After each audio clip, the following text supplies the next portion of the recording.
আমরা দোয়া করি আল্লাহ রাব্বুল আলামিন আমাদের যুবক ভাইদেরকে তাদের চরিত্রকে হেফাজত করার তৌফিক দান করুন। বর্তমান পরিস্থিতি কেমন? খুব ভালো না খারাপ?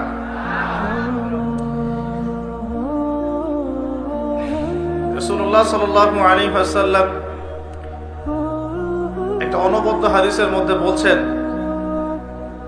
ইযা তুখিযাল ফাইউ দুলান, যখন রাষ্ট্রীয় সম্পদ বা গনিমতের মালগুলোকে মানুষ ব্যক্তিগত সম্পদ মনে করবে, মানুষ মনে করছে কিনা?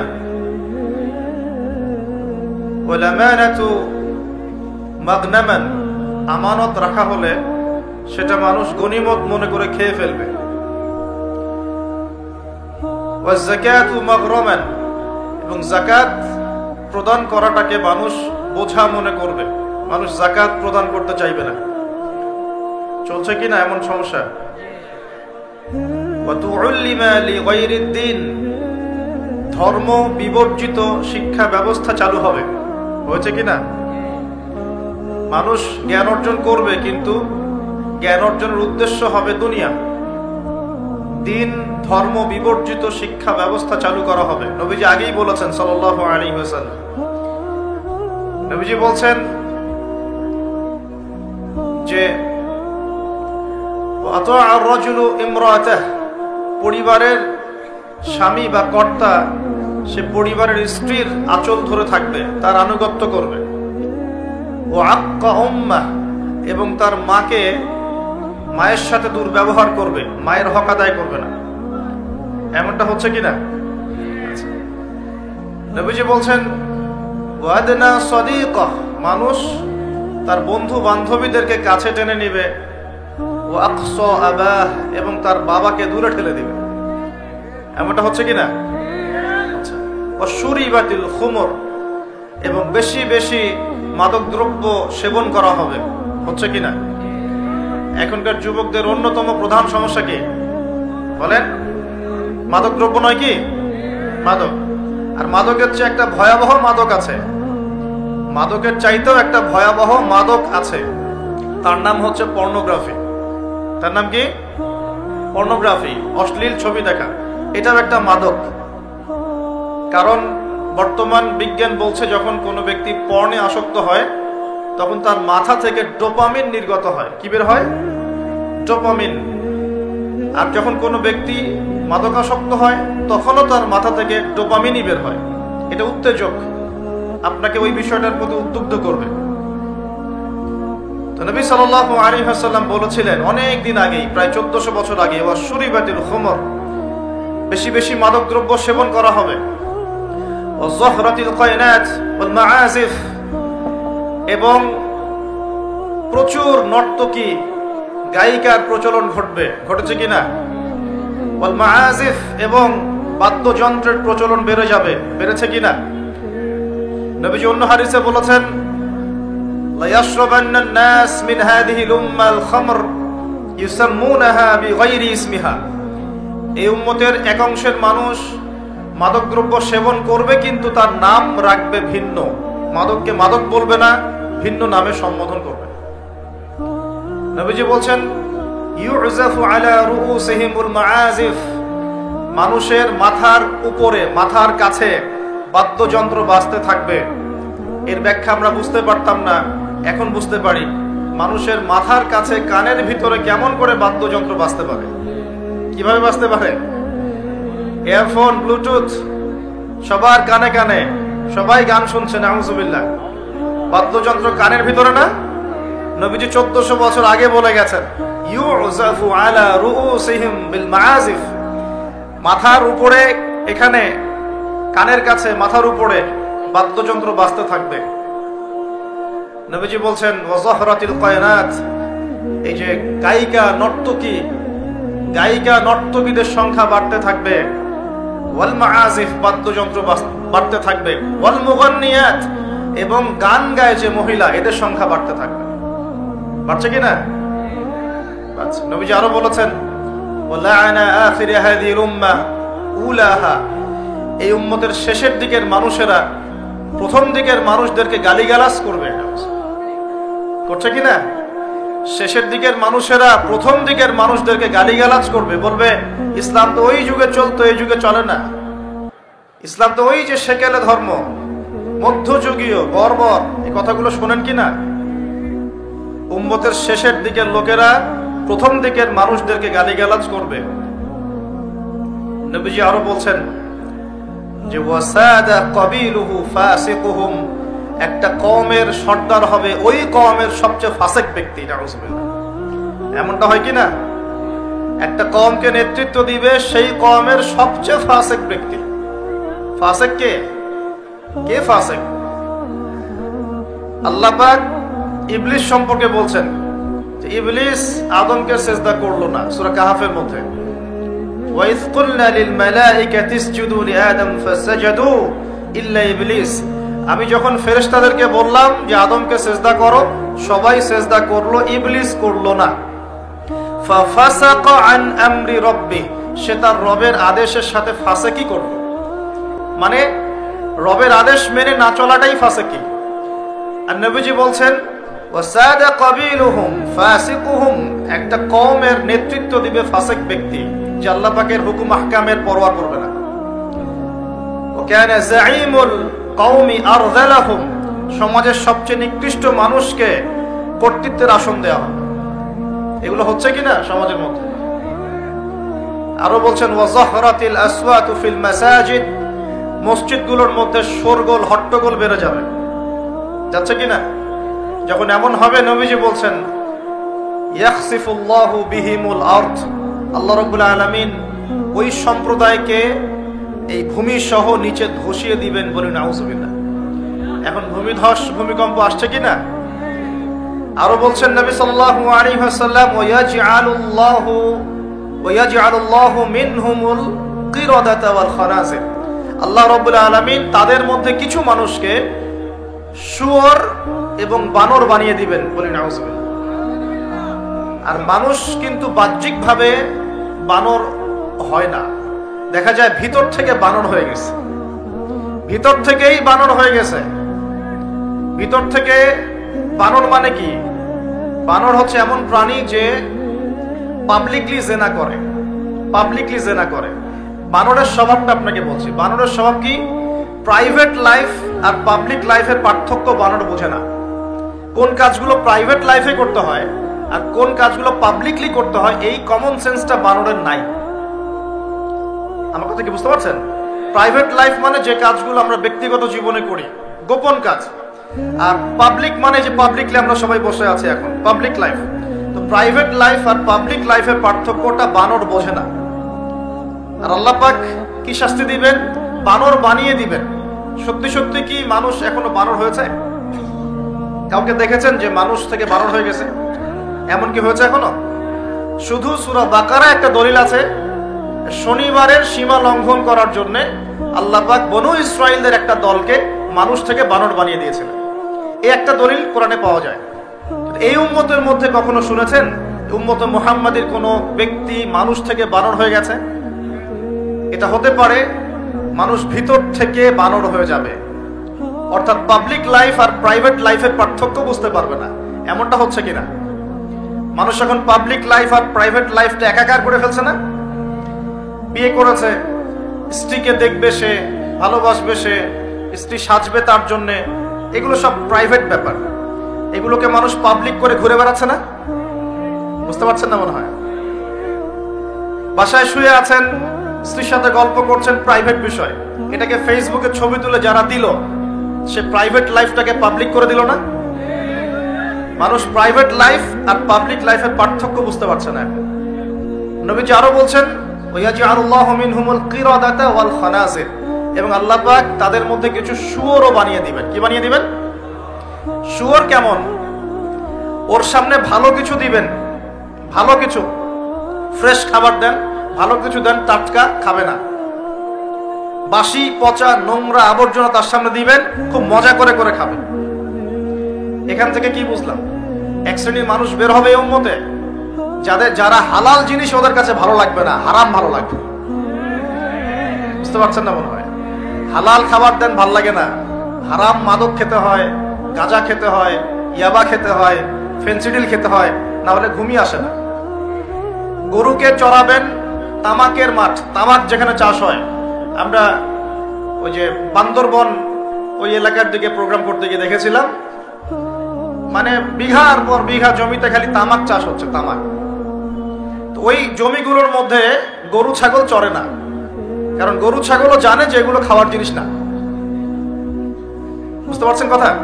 কিন্তু মানুষ গোগ্রাসে খাচ্ছে, ডলছে, খাচ্ছে, টানছে। শুয়োর কেমন প্রাণী? যার সামনে ভালো কিছু দিলে সে খাবে না, খারাপটা দিলে আপনি খাবেন। হালাল ভালো লাগছে না, হারাম ভালো লাগছে। আল্লাহ পর্দাকে হালাল করেছেন, পর্দা ভালো লাগে না, বেপর্দামি ভালো লাগে। আল্লাহ পাক, আল্লাহ রাব্বুল আলামিন ইসলাম নাজিল করেছেন, কোরআন সুন্নাহ ভালো লাগে না, মানব রচিত ধর্ম ভালো লাগে, মানব রচিত বিধান ভালো লাগে। আল্লাহ রাব্বুল আলামিন হালাল খাবার দিয়েছেন, ভালো লাগছে না, খাবারটাকে ম্যানুফ্যাকচার করে ভেজাল দিয়ে খাওয়াতে হবে।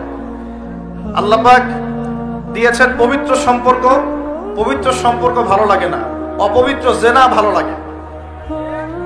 আল্লাহ পাক দিয়েছেন পবিত্র বৈবাহিক সম্পর্ক, ভালো লাগে না, পরকীয়া ভালো লাগে, জেনা ভালো লাগে, পতিতাবৃত্তি করতে ভালো লাগে। এটা শুয়োরের স্বভাব। কার স্বভাব? এটাই হতে পারে সেই ব্যাখ্যা আল্লাহ পাক বলছেন, তার নবীর মাধ্যমে জানাচ্ছেন, আল্লাহ পাক এই উম্মতের কিছু মানুষকে বানর বানিয়ে দিবেন, আবার শুয়োর বানিয়ে দিবেন। ভিতর থেকে বানর আর শুয়োর হয়ে যাচ্ছে মানুষ। আর এখন এগুলোই শেখানো হয় যে আমাদের পূর্বপুরুষকে নাকি মানব থেকে তৈরি করা হয়েছে। এই আকীদায় যে বিশ্বাস করে সে স্পষ্ট কাফের। যে এরকম কোন আকীদায় বিশ্বাস করবে সে স্পষ্ট কাফের,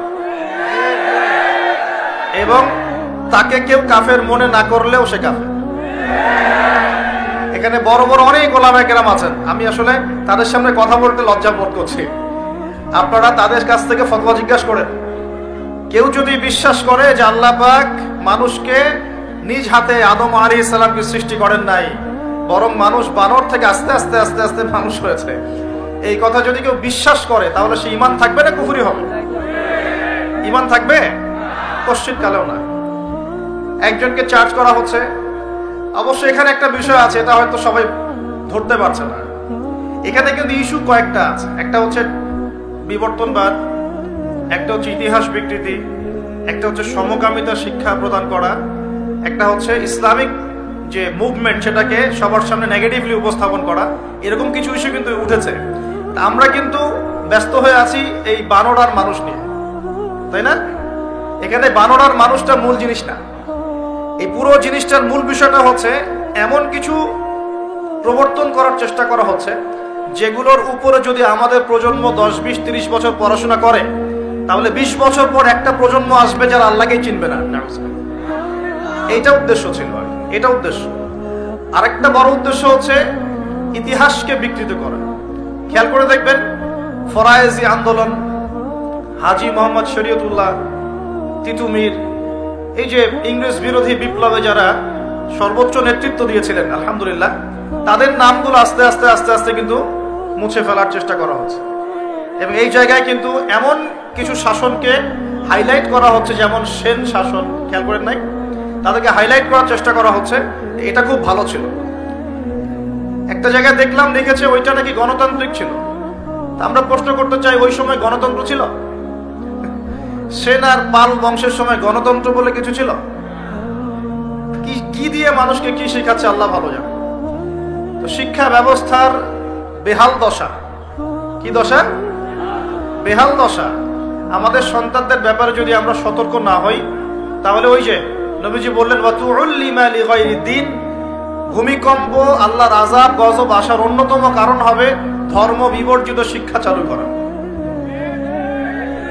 এবার শোনেন কি আযাব আসবে এই কাজগুলো করলে। এই কাজগুলো করলে কি আযাব আসবে একটু শোনেন, এরপরে আমি সামনের দিকে যাচ্ছি। কাজগুলো কি? যখন আমরা আমানতের খেয়ানত করব, এক, যখন গনিমতের মাল, রাষ্ট্রীয় সম্পদকে নিজের বলে চালিয়ে দিব, যখন আমরা স্ত্রীদের আনুগত্য করে মাকে কষ্ট দিব, বন্ধুদেরকে কাছে টেনে নিয়ে বাবাকে কষ্ট দিব, যখন ধর্ম বিবর্জিত শিক্ষা চালু করব, যখন আমরা গায়িকা নর্তকীদের কে বেশি প্রমোট করব, তাদেরকে বাড়িয়ে দিব, মসজিদে হট্টগোল বেড়ে যাবে, কানের কাছে বাদ্যযন্ত্র বাজবে, জেনা বাড়বে, অশ্লীলতা বাড়বে, ফাহেসা কাজ বাড়বে, এবং কওমের নেতৃত্ব দিবে ফাসেক ব্যক্তি, সমাজের সবচেয়ে নিচু শ্রেণীর মানুষ উঁচু উঁচু বিল্ডিং নির্মাণের প্রতিযোগিতা করবে, এবং দাসী তার মনিবকে জন্ম দিবে, মানে সত্য মিথ্যা ন্যায় অন্যায়ের মানদণ্ড উল্টে যাবে। যখন এমন হবে তখন নবীজি বলছেন ফালইয়ারতাকিবু ইনদা যালিকা, তখন ধেয়ে আসবে। কি ধেয়ে আসবে? এক নাম্বার রিহান হামরা, উত্তপ্ত, কঠিন উত্তপ্ত একটা গরম বাতাসের আযাব পৃথিবীবাসীর দিকে আসতে থাকবে। এমন আযাব কি এসেছে? গরম উত্তপ্ত বাতাস কি আসছে? একটু নাসার গবেষণাগুলো করে দেখেন বাসায় গিয়ে, তারা বলছে সূর্যের মধ্যে এখন কিছু বিক্রিয়া চলছে, বিস্ফোরণ চলছে। এমন হতে পারে অতি শীঘ্রই পৃথিবীর দিকে উত্তপ্ত গরম বায়ুর আযাব আসা শুরু করবে। দেখেন হাদিসের সাথে এক্স্যাক্টলি মিলে গেছে। আল্লাহু আকবার। রিহান হামরা মানে গরম উত্তপ্ত বাতাস আসবে পৃথিবীর দিকে, এবং মনে করবেন না এই বাতাস যদি গায়ে লাগে খুব কমফোর্টেবল ফিল হবে, বরং এর ফলশ্রুতিতে দেখা যাবে ফসল নষ্ট হয়ে যেতে পারে, বৃষ্টিপাত বন্ধ হয়ে যেতে পারে, খরা হতে পারে, মরুকরণ হতে পারে, আর অনেক সমস্যা হতে পারে, পানির স্তর নিচে নেমে যেতে পারে। রিহান হামরা। আরেকটা হচ্ছে 2 ওয়াজালজালাতান, এবং ভূমিকম্প। আর নবীজি বলছেন ভূমিকম্প না, নবীজি বলছেন যে বাইনা ইয়াদাই সাআ, কিয়ামতের আগে আগে মুজানুন শাদীদ, মহামারী ছড়িয়ে পড়বে, বড় বড় মহামারী। ওয়া বা'দাহু, আর মহামারীর পরে আসবে সানাওয়াতুজ জালাজিল, ভূমিকম্পের বছরগুলো। ভূমিকম্পের বছরগুলো। সানা মানে একটা বছর, সানাওয়াত মানে অনেকগুলো বছর, জালজালা মানে ভূমিকম্প, জালাজিল মানে ভূমিকম্প সমূহ, অর্থাৎ ভূমিকম্পের বছরগুলো আসছে পৃথিবীর সামনে। আপনারা তুরস্কের ভূমিকম্প সম্পর্কে জানেন। কিছু বিষয় আছে যেটা আমি এখনো মেলাতে পারছি না। বুঝলাম যে ভূমিকম্প আল্লাহ পাকের আযাব, আল্লাহর গজব।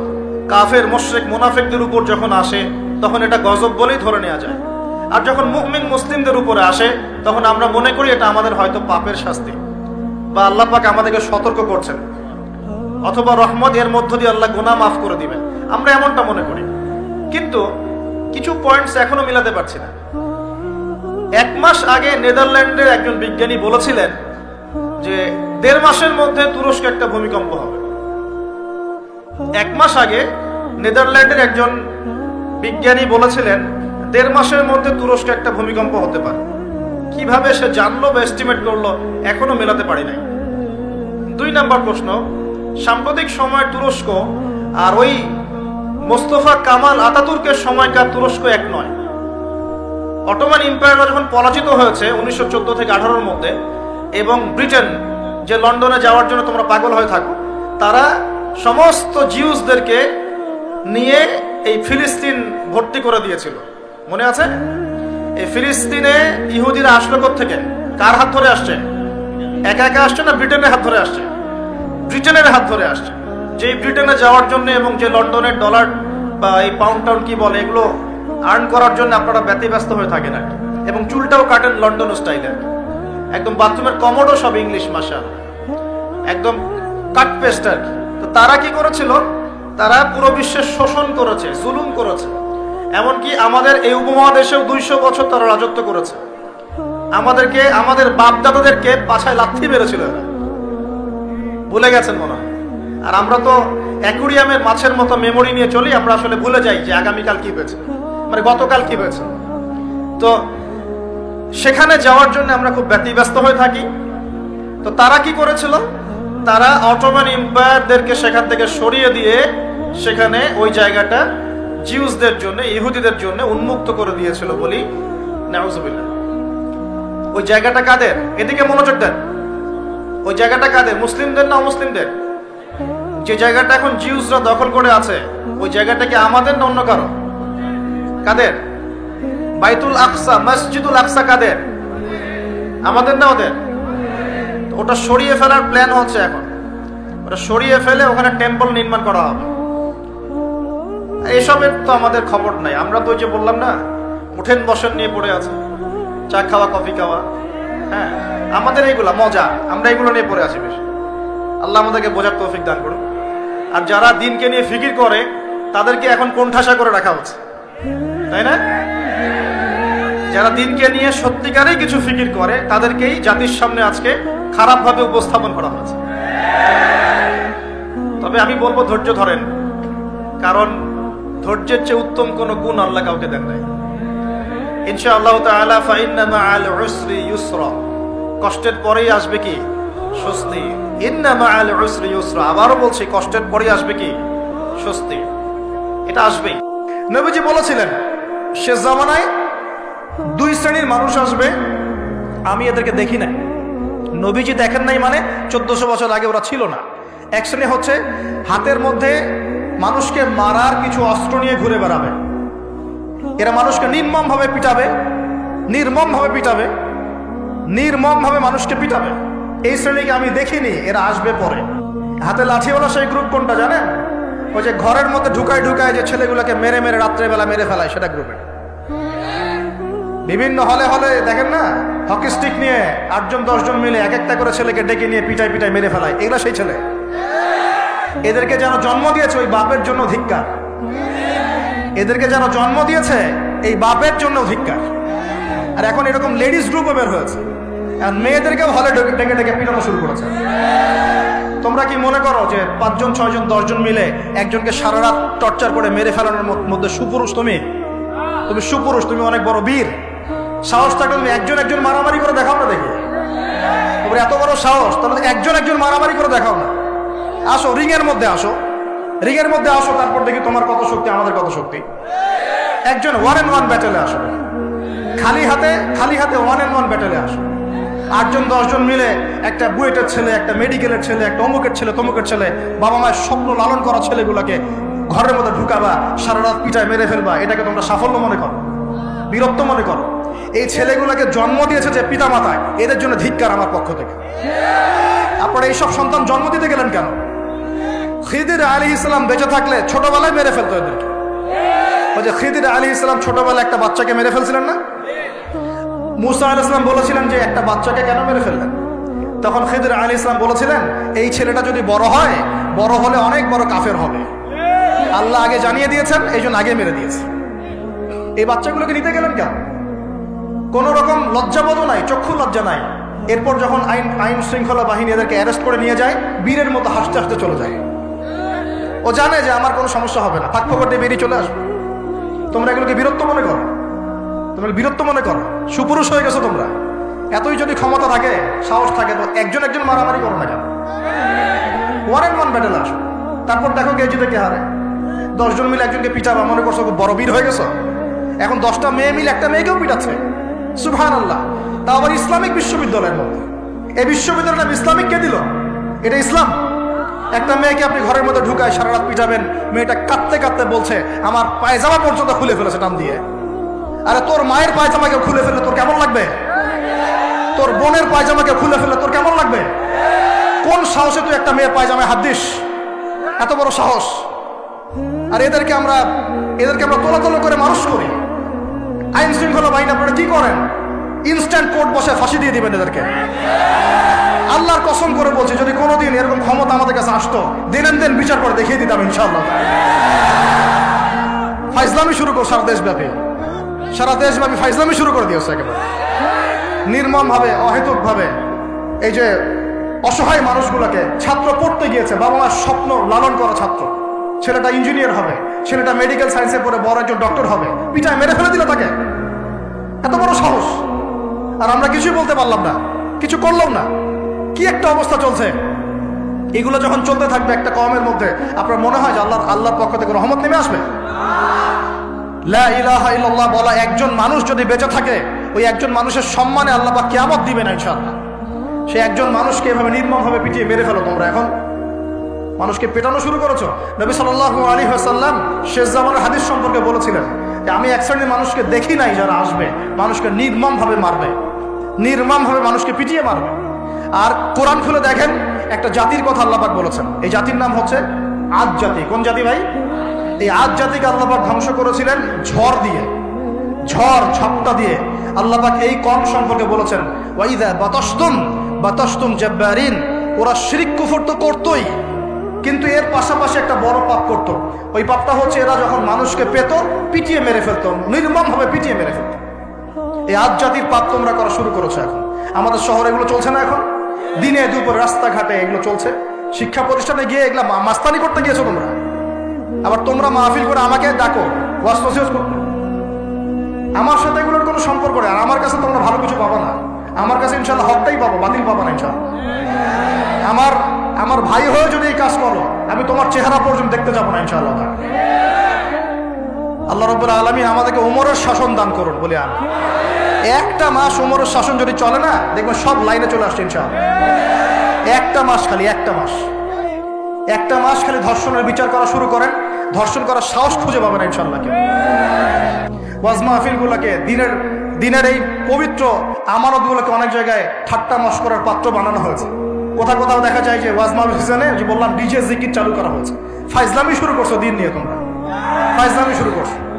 আবার বলছো 22 বছর থেকে ওয়াজ করি, 22 বছর থেকে মানুষকে হাসাও, এটা বলতে পারো। 22 বছর ওয়াজ আবার কখন করলো? থ্রেট করো যে চোখ গরম করবো না। আল্লাহর কসম, যদি ক্ষমতা থাকতো হাড্ডি পিটায় ঠিক করে রাখিতাম ইনশাআল্লাহ। ওয়াজ মাহফিলের মঞ্চকে বসে তোমরা ডিজে জিকির বানাবা, এখানে ওয়াজ মাহফিলে ডিজে জিকির শিখাবা, মানুষকে বাউল বানানো শুরু করেছো, গাল গল্প কেচ্চা কাহিনী শুরু করেছো। ইনশাআল্লাহ তাআলা অচিরেই এই উম্মতের মধ্যে এমন নেতৃত্ব আসবে ইনশাআল্লাহ, যে নেতৃত্বের আন্ডারে ইনশাআল্লাহ তাআলা জমিন থেকে জুলুমের শেকড় উপরে যাবে ইনশাআল্লাহ। আমরা আল্লাহর কাছে দোয়া করি, আল্লাহ পাক আমরা বেঁচে থাকি যেন আল্লাহ পাক নিয়ে আসেন ইনশাআল্লাহ। সারা দুনিয়া জুড়ে ফাইজলামি শুরু হয়ে গেছে, সারা বিশ্ব জুড়ে এই যে পশ্চিমাদের যে আগ্রাসন, মুসলিম বিশ্বের আনাচে কানাচে অসহায় মুসলিমদেরকে নির্যাতন করা হচ্ছে নির্মমভাবে। একটা বাচ্চা সে জানে না যে শিয়া কি সুন্নি কি, বোম মেরে নষ্ট উড়িয়ে দেওয়া, মাথার খুলি উড়িয়ে দেওয়া। একটা বাচ্চা, একটা মা জানে না শিয়াইজম কি সুন্নিজম কি, মিসাইল মেরে বোম মেরে হত্যা করে দেওয়া। ফাইজলামি শুরু হচ্ছে সারা বিশ্ব জুড়ে, এগুলো চলতেছে। সারা বিশ্ব জুড়ে মিডিয়ার মধ্য দিয়ে মুসলিমদেরকে আজকে সন্ত্রাসী বানানো হয়ে গিয়েছে। সারা বিশ্বে রক্তও ঝরবে আমাদের, আবার আমাদেরকেও সবাই সন্ত্রাসী বলে বেড়াবে। নাটক শুরু করেছে, নাটক। সারা বিশ্ব জুড়ে সবচেয়ে শান্তিকামী মানুষ কারা? আমরা, অন্য কেউ আছে? সারা বিশ্বের মানুষের, নিরীহ মানুষের রক্ত কাদের হাতে লেগে আছে? আমাদের হাতে। আমরা ইরাকে মানুষ হত্যা করেছি, আমরা আফগানিস্তানে মানুষ হত্যা করেছি, আমরা উইঘুরদেরকে হত্যা করেছি, আমরা রোহিঙ্গাদেরকে হত্যা করেছি, আমরা বিগত 12, 14, 15 বছর ধরে সিরিয়াতে বাচ্চাদেরকে হত্যা করেছি, বিগত প্রায় 70 বছর থেকে প্যালেস্টাইনে আমরা মানুষকে হত্যা করেছি। আমরা কি এই যে লেবানন, জর্ডান এই জায়গাগুলোতে মানুষকে আমরা মারছি? তাহলে সারা বিশ্বে আমাদেরকে আজকে সন্ত্রাসী কেন বলা হবে? কি কারণে বলা হবে? আর আমরা কেউ কোনো কথাও বলি না, মন থেকে ঘৃণাও করি না। এই কথাগুলো বলবেন কারা? বলবেন তো আলেম ওলামারা। এখন যদি আমরা এই ওয়াজ মাহফিলের স্টেজগুলোকে সার্কাসের মঞ্চ বানিয়ে ফেলি, এই আমানতের হক কে আদায় করবে? কে আদায় করবে? আল্লাহ পাক আমাদের সবাইকে বোঝার তৌফিক দান করুন। আমরা আশা করি ইনশাআল্লাহ তাআলা আমাদের উপরে যারা আছেন তাদের বোধোদয় হবে ইনশাআল্লাহ তাআলা। আমরা কারো শত্রু নই, ইসলাম কারো শত্রু নয়, কারো খারাপ চায় না। ইসলাম চায় সমাজের ন্যায় প্রতিষ্ঠা হোক, এবং ন্যায়টা যে কারো হাত দিয়ে প্রতিষ্ঠা হোক, কোনো সমস্যা নাই। এক্স ওয়াই জেড যেই হোক না কেন, যার হাতে ন্যায় প্রতিষ্ঠা হবে আমরা তার জন্য দোয়া করবো ইনশাআল্লাহ। আর যে অন্যায়কে প্রশ্রয় দিবে, প্রতিষ্ঠা করবে, আমরা তার ধ্বংসের জন্য আল্লাহর কাছে দোয়া করবো ইনশাআল্লাহ। আর আল্লাহ পাকের গজব যখন নেমে আসবে কেউ ঠেকাতে পারবে না ইনশাআল্লাহ। আমি বলে দিয়েছি প্রথমেই, সবকিছুর মালিককে, সব ক্ষমতা কার হাতে? প্রিয় যুবক ভাইয়ের স্পেশালি আগামী দিনে ইসলামের পতাকা হাতে নিয়ে বিশ্বকে চ্যালেঞ্জ করার জন্য এখন থেকে প্রস্তুত হয়ে যান। একদিনের মাহফিল দিয়ে কিচ্ছু হবে না, একদিনের মাহফিল দিয়ে গরম বক্তব্য দিয়েও কিছু হবে না। আপনাদের সবাইকে কনস্ট্রাকটিভ কাজ করতে হবে। প্রত্যেক মুসলিম ভাইকে 5 ওয়াক্ত নামাজ আদায় করতে হবে, আল্লাহ পাক তৌফিক দান করুন। প্রত্যেক ভাইয়ের যাতে যাকাত ফরজ হয়েছে, যাকাত অবশ্যই দিতে হবে ইনশাআল্লাহ। বেশি বেশি দান সদকা করবেন। নিজের পরিবারের মধ্যে কোনোভাবেই অনইসলামিক কোনো সংস্কৃতি আসতে দিবেন না। নিজের পরিবারের মধ্যে পর্দা প্রতিষ্ঠা করবেন। কোনো অবস্থাতেই হারাম রিজিকের দিকে যাবেন না ইনশাআল্লাহ। আপনার সন্তান সন্ততিদেরকে ছোটবেলা থেকেই মুসলিম রূপে মানুষ করবেন, কোনো রকম অমুসলিম কালচারে বড় করবেন। আপনার সন্তানদেরকে ছোটবেলায় কোরআন শেখাবেন, হাদিস শেখাবেন, আলেম ওলামার সহবত দিবেন, হকপন্থী আলেম চিনবেন, তাদের কাছে সন্তানদেরকে পাঠাবেন ইনশাআল্লাহ। ইসলামকে নিয়ে ঠাট্টা বিদ্রুপ করবেন না, রং তামাশা করবেন না। এই যুগ সম্পর্কে সচেতন থাকবেন। কি হচ্ছে, কি চলছে, হাদিসে কি আছে, কোরআনে কি আছে, সামনে কি হতে পারে, সচেতনতা তৈরি করবেন। এই চলমান ফিতনাময় পরিবেশে নিজের ঈমান আমলকে এমনভাবে ধরে রাখবেন যেমন করে হাতের মধ্যে মানুষ আগুন ধরে রাখে, ঈমান ধরে রাখে। পরিবারের মধ্যে বেপরদামিকে স্থান দিবেন না। পরিবারের ছেলে কি করছে, মেয়ে কি করছে, আপনার আত্মীয় স্বজনের হক ঠিক আছে কিনা, প্রতিবেশীর হক ঠিক আছে কিনা, প্রতিটা বিষয় as a Muslim leader of the family আপনাকে এগুলো দেখতে হবে। আল্লাহ পাক তৌফিক দান করুন। এবং বেশি বেশি সামাজিক কিছু অ্যাসোসিয়েশন গড়ে তুলবেন যেগুলো সামাজিক অন্যায়গুলোকে প্রতিরোধ করবে ইনশাআল্লাহ, সামাজিকভাবে ন্যায় ছড়িয়ে দিবে, সামাজিকভাবে ইসলাম ছড়িয়ে দিবে ইনশাআল্লাহ। শিক্ষা প্রতিষ্ঠান গড়ে তুলবেন যেখানে জেনারেল এবং ইসলামিক শিক্ষার সমন্বয় থাকবে, আলোকিত প্রজন্ম গড়ে উঠবে ইনশাআল্লাহ। এরকম সমাজের অবস্থায় কি আল্লাহর আযাব আসবে না রহমত আসবে? এই হচ্ছে আমাদের সমাজের অবস্থা। এখন কতগুলো বলে শেষ করব। প্রতি ঘরে ঘরে ব্যভিচার ঢুকে পড়েছে, ঘরে ঘরে ব্যভিচার, পরকিয়া ঢুকেছে, পরকিয়া। আর অর্থনৈতিক ক্ষেত্রে ঘরে ঘরে ঢুকেছে সুদ আর সুদ, ঘুষ ঢুকেছে ঘুষ, এদিকে সুদ ঢুকেছে, দুর্নীতি ঢুকেছে, অন্যের সম্পদ অন্যায়ভাবে হস্তক্ষেপ করার নোংরা সংস্কৃতি ঢুকে পড়েছে প্রত্যেক জায়গায় জায়গায়। আমাদের ইয়াং জেনারেশন নিজেদের ইতিহাস ভুলে গেছে যে আমরা কার উত্তরসূরি। খালেদ বিন ওয়ালিদের নামও তারা জানে না, উমর ইবনুল খাত্তাবের নাম জানে না, তারেক বিন জিয়াদকে চিনে না, মুহাম্মদ বিন কাসিমকে চিনে না। এরা ক্রিস্টিয়ানো রোনাল্ডোকে চিনে, এরা মেসিকে চিনে, নেইমারকে চিনে, এরা আমাদের ক্রিকেটারদেরকে চিনে। মাশাআল্লাহ, দেখো দিন দিন আমরা বিপথে যাচ্ছি, তারা হেদায়েতের দিকে আসছে। এটা কি ধরনের কথা? আমার পরিবারের মা বোনরা কিভাবে বেপরদায় বাইরে যায়, আমার পরিবারের কর্তা আমি কেমন করে আমার পরিবারের স্ত্রী সন্তান মেয়েরা বাইরে বেপরদায় যাবে, কিভাবে যাবে? আমি তো পরিবারের কর্তা, আমি পরিবারের স্বামী, আমার স্ত্রী কেমন করে বেপরদায় বাইরে যাবে? আমার ছেলে কেন নামাজ পড়বে না? নামাজ না পড়ে সে ভাত খাবে কিভাবে? নামাজ না পড়ে আমার পরিবারে আমার ছেলে ভাত খাবে কিভাবে? আমার মেয়ে কেমন করে ভাত খাবে? অতএব পরিবারটাকে শক্ত করেন, হালাল খান, সামাজিকভাবে ইসলামটাকে এগিয়ে নেন, ইনশাআল্লাহ দেখবেন একদিন বড় পরিসরে ইসলাম কায়েম হয়ে যাবে ইনশাআল্লাহ।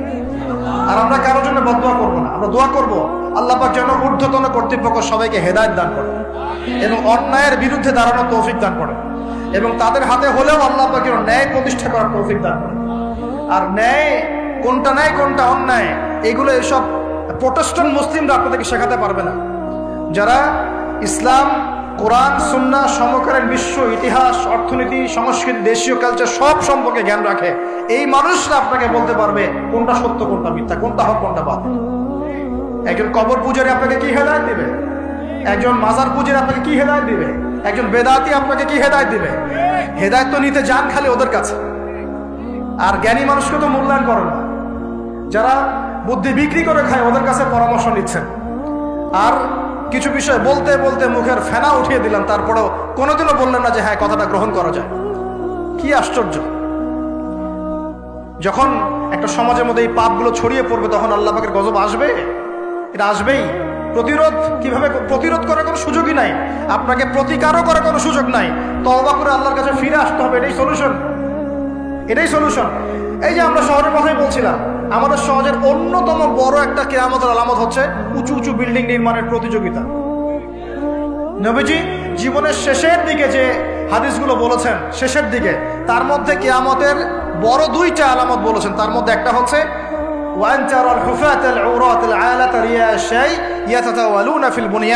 যখন দেখবে সমাজের সবচেয়ে নিম্ন শ্রেণীর মানুষেরা, রাখাল টাইপের মানুষ, গায়ে জামা নাই, পায়ে স্যান্ডেল নাই, উঁচু উঁচু বিল্ডিং নির্মাণের প্রতিযোগিতা করছে। ধনীরা বিল্ডিং নির্মাণ করবে এমনটা নবীজি বলেন নাই। নবীজি বলছেন গরিব, ফকির, মিসকিন, গায়ে কাপড় নাই, স্যান্ডেল নাই, এরা বিল্ডিং নির্মাণ করবে না, প্রতিযোগিতা করবে একে অপরের সাথে। এখনকার আরব বিশ্বটের জাজল্যমান দৃষ্টান্ত, অনেক সালফে সালেহিন বলেছেন যে এই হাদিস থেকে আরবদেরকে ইশারা করা হয়েছে। এটা আমাদের ঢাকার মধ্যে চলে আসছে। কালকে যার এক জায়গা টাকা পয়সা ছিল না, আজকে 10 তলা 20 তলা ফ্ল্যাটের মালিক। কিভাবে সম্ভব? সুদের মধ্য দিয়ে সম্ভব, দুর্নীতির মধ্য দিয়ে সম্ভব, কালো টাকার মধ্য দিয়ে সম্ভব, অন্যের সম্পদ অন্যায়ভাবে হস্তক্ষেপ করার মধ্য দিয়ে সম্ভব। আর মাশাআল্লাহ, যার একটা 5-10 তলা বাড়ি আছে আমাদের শহরে, অন্য মানুষকে মানুষই মনে করে, ভাড়াটিয়াকে মনে করে যে তেলাপোকা, ছিছি করে তাড়াচ্ছে। কত যে শর্ত! কোনো কোনো সময় এমনও হয়েছে মানে বাড়ি ভাড়া চাইতে গিয়ে যে বেইজ্জত হতে হয়েছে, মনে হলো যে বাড়ি ভাড়া চাইতে গিয়ে মানে নিজের সম্মান নিজে নষ্ট করে ফেললাম। সুবহানাল্লাহ। কারণ যখন নিম্ন শ্রেণীর মানুষের কাছে অর্থ আসে তখন কিন্তু এদের মধ্যে কালচার আসে না। কালচার আসে না, সম্পদ আসে ঠিকই, কিন্তু কালচার, সভ্যতা আসে না। তারা অসভ্যই থেকে যায়। কাকে সম্মান দিতে হবে কাকে দিতে হবে না সেটাও জানে না। কথা বুঝতে পারছেন? এটা আমাদের সমাজ এখন চলছে, হাইলি কনস্ট্রাক্টেড বিল্ডিংস এর প্রতিযোগিতা। আর আমরা বলবো কেন, এই যে এখনকার সেকুলার রিপোর্টগুলোই বলছে বেশিরভাগ বিল্ডিং এরই দেখা যায় যে কোনো রকমের ভিত্তি নাই। এই 5-6 মাত্রা ভূমিকম্প হলেই সব ধরধর করে পড়ে যায়। আরো এই যে অহংকার, আমি একটা ফ্ল্যাটের মালিক। ঢাকা শহরে মনে হচ্ছে যেন পরিচয়ের মানদণ্ড হচ্ছে এটাই। জিজ্ঞাসা যদি করেন যে ভাই আপনার নাম কি করেন, বলবে ওই যে ফ্ল্যাটটা দেখছেন 10 তলা ওইটা আমার। ভাবখানে এমন যে এটাই তার পরিচয়ের মানদণ্ড। সে কি করে, তার শিক্ষাগত যোগ্যতা কি, কোন প্রফেশন, এগুলো বড় কথা নয়। ওই যে ফ্ল্যাটটা দেখছেন 6 তলা ওইটা আমার। অনেকে এসে পরিচয় দেয়, আমি অমুক পার্টির অমুক, আমি অমুক পার্টির তমুক, আমি অমুকের সাধারণ সম্পাদক, আমি অমুকের সভাপতি। এগুলো পরিচয়, এগুলোই মানুষের পরিচয়। আমি অমুক দল করি, তমুক দল করি। পরিচয় কি তোমার? তুমি কি এই পরিচয় দিয়ে কাল কিয়ামতের মাঠে আল্লাহর সামনে দাঁড়াবা? তোমার পরিচয়টা কি? পরিচয় হচ্ছে তোমার শিক্ষাগত যোগ্যতা কি, তুমি সমাজকে কতটুকু সার্ভ করতেছো, তোমার ইলমি যোগ্যতা কি, তুমি 5 ওয়াক্ত নামাজ পড়ো কিনা, তুমি ইসলামপন্থী কিনা, তোমার সুন্নত আছে কিনা, তুমি দিনের জন্য কি করো, এগুলো তোমার পরিচয়। আল্লাহ রাব্বুল আলামিন আমাদের কথাগুলো বোঝার তৌফিক দান করুন। আমাদের সমাজে হাইলি কনস্ট্রাক্টেড বিল্ডিংস এর প্রতিযোগিতা চলছে। দেখেন, বিল্ডিং নির্মাণ করা পাপের কিছু নয়, কিন্তু এগুলোর মধ্য দিয়ে অহংকার করাটাই পাপের। আর অহংকার করলে আল্লাহ পাক এগুলোকে ধসিয়ে দিতে সময় নেবেন না। আল্লাহ পাক আমাদেরকে বোঝার তৌফিক দান করুন। আমাদের সমাজে রন্ধে রন্ধে এগুলো চলছে। আমার ওদের খেয়ানত, অবিশ্বাস, সুদ চলছে, জেনা চলছে, ফ্ল্যাটে ফ্ল্যাটে জেনা চলছে, ফ্ল্যাটে ফ্ল্যাটে জেনা। জেনা মানে শুধু শারীরিক ইলিগেল ফিজিক্যাল রিলেশনশিপই নয়। জেনার মধ্যে চোখের জেনা আছে, কথার জেনা আছে, চলাফেরার জেনা আছে। নবীজি বলেছেন শেষ জামানায় এক শ্রেণী মেয়ে আসবে যারা পুরুষের কাপড় পরে ঘুরবে। এটা দেখার জন্য আপনি ঢাকার শপিং মলে চলে যান। শপিং মলে যান, কিয়ামত দেখতে পারবেন। কিয়ামত কাকে বলে? কিয়ামত কাকে বলে? কেউ কেউ দেখা যায় সুন্দর সুন্দর বোরখা বানিয়ে নিয়েছে, যে বোরখাগুলো পরেও তার মানে শরীরের কাঠামো স্পষ্ট বোঝা যাচ্ছে। এখানে আপনি কাকে দায়ী করবেন, কাকে দোষ দিবেন? অবৈধ সম্পর্ক ঢাকা শহরে রন্ধে রন্ধে ঢুকে গেছে। অবৈধ সম্পর্ক, টিনেজ 8-10 বছর, ক্লাস 8-এ পড়ে, ক্লাস 9-এ পড়ে, 10-এ পড়ে, এদের মধ্যে ইলিগাল সম্পর্ক চলছে।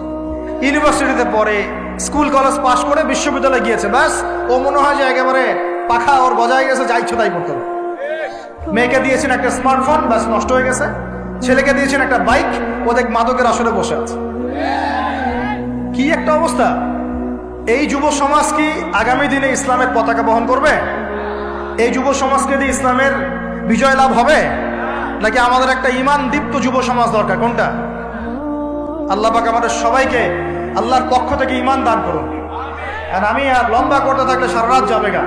আমি আপনাকে গুছায় নিয়ে এসে শেষ করে দিচ্ছি যে এর পাশাপাশি কোন কোন পাপ ছিল, যে পাপগুলোর কারণে আল্লাহ পাক এই গজবগুলো দিয়েছিলেন, এবং এই ঢাকা শহর সহ এই বড় বড় শহরগুলা এই পাপের মধ্যে আছে কি না আপনি নিজেই যাচাই করুন। যাচাই কে করবে? আপনি যাচাই করবেন, আমি যাচাই করবো না। 1 নাম্বার শিরকের পাপ আছে না নাই? কুফরির পাপ 2 আছে না নাই? আমানত উঠে যাওয়া আছে না নাই? আমানত উঠে যায় নাই?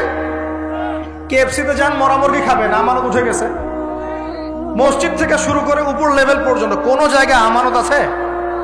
কেউ বলছে যে আমি জনগণের কল্যাণে নিজেকে নিয়োজিত করেছি, উপর থেকে হাতি আসলে ও খাইতে খাইতে খাইতে মাসি বানায় দেয় না? এগুলো একটা বাজেট আসছে 1 কোটি টাকার, দেখবেন আস্তে আস্তে আস্তে 10 লাখ টাকায় নেমে আসছে, শেষ নাই। এ খাবে 10, ও খাবে 5, এ খাবে 5 করতে করতে করতে জনগণ খাবে 10।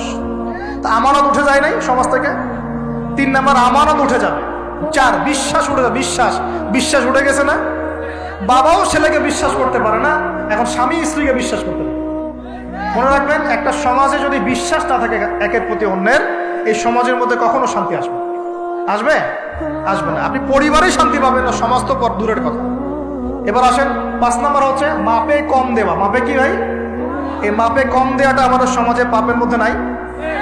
ব্যবসায়ী যারা আছেন সতর্ক হয়ে যান। আপনি যদি মাপে কম দেন, এই পুরো রিজিক আপনার জন্য হারাম হয়ে যাবে, পুরা রিজিকটাই। এই রিজিকের ইবাদত আল্লাহর দরবারে যদি কবুল হয়, তাহলে কোরআন হাদিস মিথ্যা হয়ে যাবে। কোরআন হাদিস কি মিথ্যা? এই রিজিক যদি খেয়ে ইবাদত আল্লাহর কাছে কবুল হয়, তাহলে কোরআন সুন্নাহ মিথ্যা হয়ে যাবে। নাউজুবিল্লাহ। আল্লাহ পাক বলেছেন, এই মাপে কম দেয়া হারাম রিজিক খেয়ে ইবাদত করলে ইবাদত কবুল হবে। পৃথিবীতে সর্বপ্রথম কওমে মাদিয়ানকে ভূমিকম্প দিয়ে ধ্বংস করে দেওয়া হয়েছিল। তাদের প্রধান অপরাধ ছিল মাপে কম দেওয়া, যেটা আমাদের মধ্যে ছড়িয়ে পড়েছে। মাপে কম দিচ্ছি আমরা। মাপে যারা কম দেয়, এই পাপের কারণে সমাজের মধ্যে দুর্ভিক্ষ নেমে আসে। আমাদের অর্থনৈতিক অবস্থা এমন জায়গায় দাঁড়িয়ে আছে না, দুর্ভিক্ষ যদি চলে আসে অবাক হওয়ার কিছু নাই। দুর্ভিক্ষ চলে আসলে আপনার অবাক হতে পারেন, আমি অবাক হব না। এমন একটা জায়গায় দাঁড়িয়ে আছে, প্রতিটা পণ্যের দাম অলরেডি বাড়া শুরু হয়ে গেছে। কিছু কিছু বৈশ্বিক কারণ আছে, এগুলোর কারণে যেমন বাড়ছে, আবার কিছু কিছু আমাদের নিজস্ব মানবসৃষ্ট কারণ আছে, এই কারণেও বাড়ছে। মানবসৃষ্ট কারণগুলো বুঝতে হলে আপনাকে বেসিক কিছু অর্থনীতি বুঝতে হবে। এটা পড়াশোনা করেন, দেখবেন। আমি গত লেকচারে বলেছি। আল্লাহ রাব্বুল আলামিন আমাদের সবাইকে হালাল খাওয়ার তৌফিক দান করুন। তো যেটা বলছিলাম, পয়েন্ট একটু খেয়াল করেন। তারা কিন্তু ইহুদিদেরকে জায়গা করে দিয়েছে জেরুজালেমে। ওই সময় অটোম্যানদেরকে পরাজিত করে ওরা একজনকে ক্ষমতায় বসিয়েছিল, তার নাম হচ্ছে মোস্তফা কামাল আতাতুর্ক। নাম শুনেছেন? সে যখন ক্ষমতায় এসেছিল, তখন পুরো তুরস্কটাকে ইউরোপ বানিয়ে ফেলেছে। কিরকম? ওই যে রাস্তাঘাটে নগ্ন হয়ে মেয়েরা ঘুরে বেড়াচ্ছে, নামাজ বন্ধ, আজান বন্ধ, মাদ্রাসা বন্ধ। আজান যদি দিতেও হয়, তাও আরবি ভাষায় না, তুর্কি ভাষায় দেওয়া লাগে।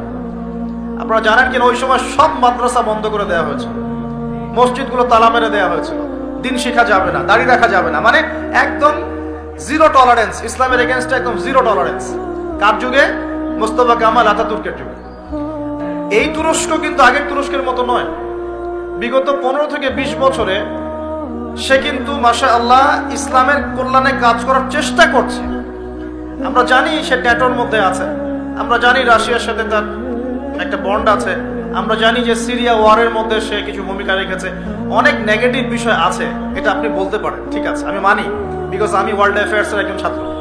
কিন্তু এটাও আপনাকে দেখতে হবে যে কোন জায়গা থেকে তিনি তুরস্ককে টেনে নিয়ে কোন জায়গায় আসার চেষ্টা করেছেন। তিনি নামাজ চালু করেছেন, মসজিদ উন্মুক্ত করেছেন, মাদ্রাসা শিক্ষা ব্যবস্থার উন্নয়ন করেছেন, ইসলামিক কালচার চালু করেছেন। এই যে সংস্কৃতি ছড়িয়ে, ইসলামিক সংস্কৃতি ছড়িয়ে দেওয়ার চেষ্টা করছেন। অটোম্যানদের হারানো সেই গৌরব আবার ফিরে আনার চেষ্টা করছিলেন, এবং এই চেষ্টা ক্রমাগত অব্যাহত আছে কিন্তু। এবং জাতি তাকে কিন্তু খুব ভালোবাসে, জাতি কিন্তু তাকে খুব ভালোবাসে। এখন সাম্প্রতিক সময় যে ইস্যুটা হয়েছিল, কোরআন পুড়িয়ে দেয় ইস্যু, মনে আছে? কোন দেশ পুড়িয়ে দিয়েছিল? সুইডেন, মনে আছে? এই ইস্যুটা নিয়ে কিন্তু সবচেয়ে বেশি প্রতিবাদ করেছে যে রাষ্ট্রটা, তার নাম তুরস্ক। কথা বুঝতে পারছেন? শুধু তাই নয়, ওই ন্যাটোতে যোগদানকে কেন্দ্র করে ন্যাটোর সাথে তার একটা কনফ্লিক্ট চলছে। সুইডেন, ডেনমার্ক, ফিনল্যান্ড এরা যে ন্যাটোর কাছাকাছি আসতে যাচ্ছে, তুরস্ক ডিফিট করছে, না আসা যাবে না। এটা নিয়ে পশ্চিমাদের সাথে তার খুব বাকবিতণ্ডা চলছিল লাস্ট কয়েকদিন থেকে। আপনারা কি খবর দেখেন? আমার লেকচার বুঝতে পারছেন কি? আচ্ছা, বাকবিতণ্ডা চলছে পশ্চিমাদের সাথে। এবার আপনাকে কয়েকটা পয়েন্ট বলি। নেদারল্যান্ডের সেই বিজ্ঞানী কেমন করে বললো যে দেড় মাসের মধ্যে এটা হতে পারে, এক পয়েন্ট। দুই নাম্বার হচ্ছে এই কয়েকটা ইস্যুর পরে কোরআন পুড়িয়ে দেয় ইস্যু, তুরস্কের প্রতিবাদ, ন্যাটোর কনফ্লিক্ট ইত্যাদি, এই ইস্যুগুলোর মধ্য দিয়ে যখন উত্তপ্ত বাক বিনিময় হচ্ছে, তখন ব্রিটেন, জার্মানি আর ইউএসএ তারা বলে দিয়েছিল 7-10 দিন আগেই বলে দিয়েছিল যে আগামী 10 দিনের মধ্যে তুরস্কে একটা ভয়াবহ হামলা হতে পারে। কি হতে পারে? হামলা। তারা বলেছে সন্ত্রাসী হামলা হতে পারে। তুরস্কের পররাষ্ট্রমন্ত্রী ব্রিফ করছিলেন, দেখলাম তিনি বলছেন যে তারা বলছে আমাদের এখানে কিছু একটা হবে, কিন্তু কি হবে, কিভাবে হবে তারা বলছে না। এই পয়েন্টটা এখনো মিলাতে পারছি না। আর তৃতীয় পয়েন্ট আরো মারাত্মক। এই ভূমিকম্পের ঠিক 2 দিন আগে, 3 দিন আগে ওই 3টা কান্ট্রি তুরস্ক থেকে তাদের কনসুলেট, যে পররাষ্ট্র অধিদপ্তরগুলো থাকে, এগুলো গুটিয়ে চলে গেছে দেশে। কেন 2 দিন আগে, 3 দিন আগে সব গুটিয়ে চলে গেল? তবে কি তারা কিছু জানতো? তবে কি এখানে কোনো কিন্তু আছে? থাকতেও পারে, থাকতে পারে। আমরা তো গায়েবের খবর জানি না, জানি গায়েবের খবর আমরা জানি না। তবে এই কয়েকটা প্রশ্ন মনের মধ্যে খুব দানা বাঁধছে যে কেন? যে পাপগুলোর কারণে এই জালজালা আসবে নবীজি বললেন। এই যে পাপগুলো আপনাকে বললাম একটু আগে, যে পাপগুলোর কারণে জালজালা ভূমিকম্পগুলো আসে, এই পাপ তো আমরাই সবচেয়ে বেশি করছি। তা আসা তো কথা আমার এখানে নাকি? বুঝতে পারছেন না মনে হয়? মাদক দ্রব্যের প্রচলন বাংলা মাটিতে বেশি না কম? কত বেশি? প্রচন্ড রকম বেশি। বেশি না? নগ্নতা, বেহায়াপনা বেশি না কম? গান বাজনা, বাদ্যযন্ত্র বেশি না কম? সংস্কৃতির দোহাই দিয়ে আমরা সবাইকে এগুলো শোনাচ্ছি কিনা? নগ্নতা, ব্লু ফিল্মস, পর্নোগ্রাফিতে আমরা কি পিছিয়ে নিয়ে এগিয়ে? করাপশন, দুর্নীতিতে আমরা কত নাম্বার? আজকে আসছি 12, আগে ছিল 13, আজকে হয়েছে 12। মাশাআল্লাহ, উন্নতি হয়েছে আমাদের। আচ্ছা, তারপরে এই যে আমানতের খেয়ানতে আমরা পটু না কম না বেশি? একটা হাতি উপর থেকে আস্তে আস্তে এখানে মাছি হয়ে যায় কিনা? একটা হাতি উপর থেকে আস্তে আস্তে মাছি হয়ে যায় কিনা? মানুষ সম্পদ লুটে পুটে খাচ্ছে কিনা? তো ভূমিকম্প আসার যে কারণগুলা, এগুলো তো আমরা ফার্স্ট।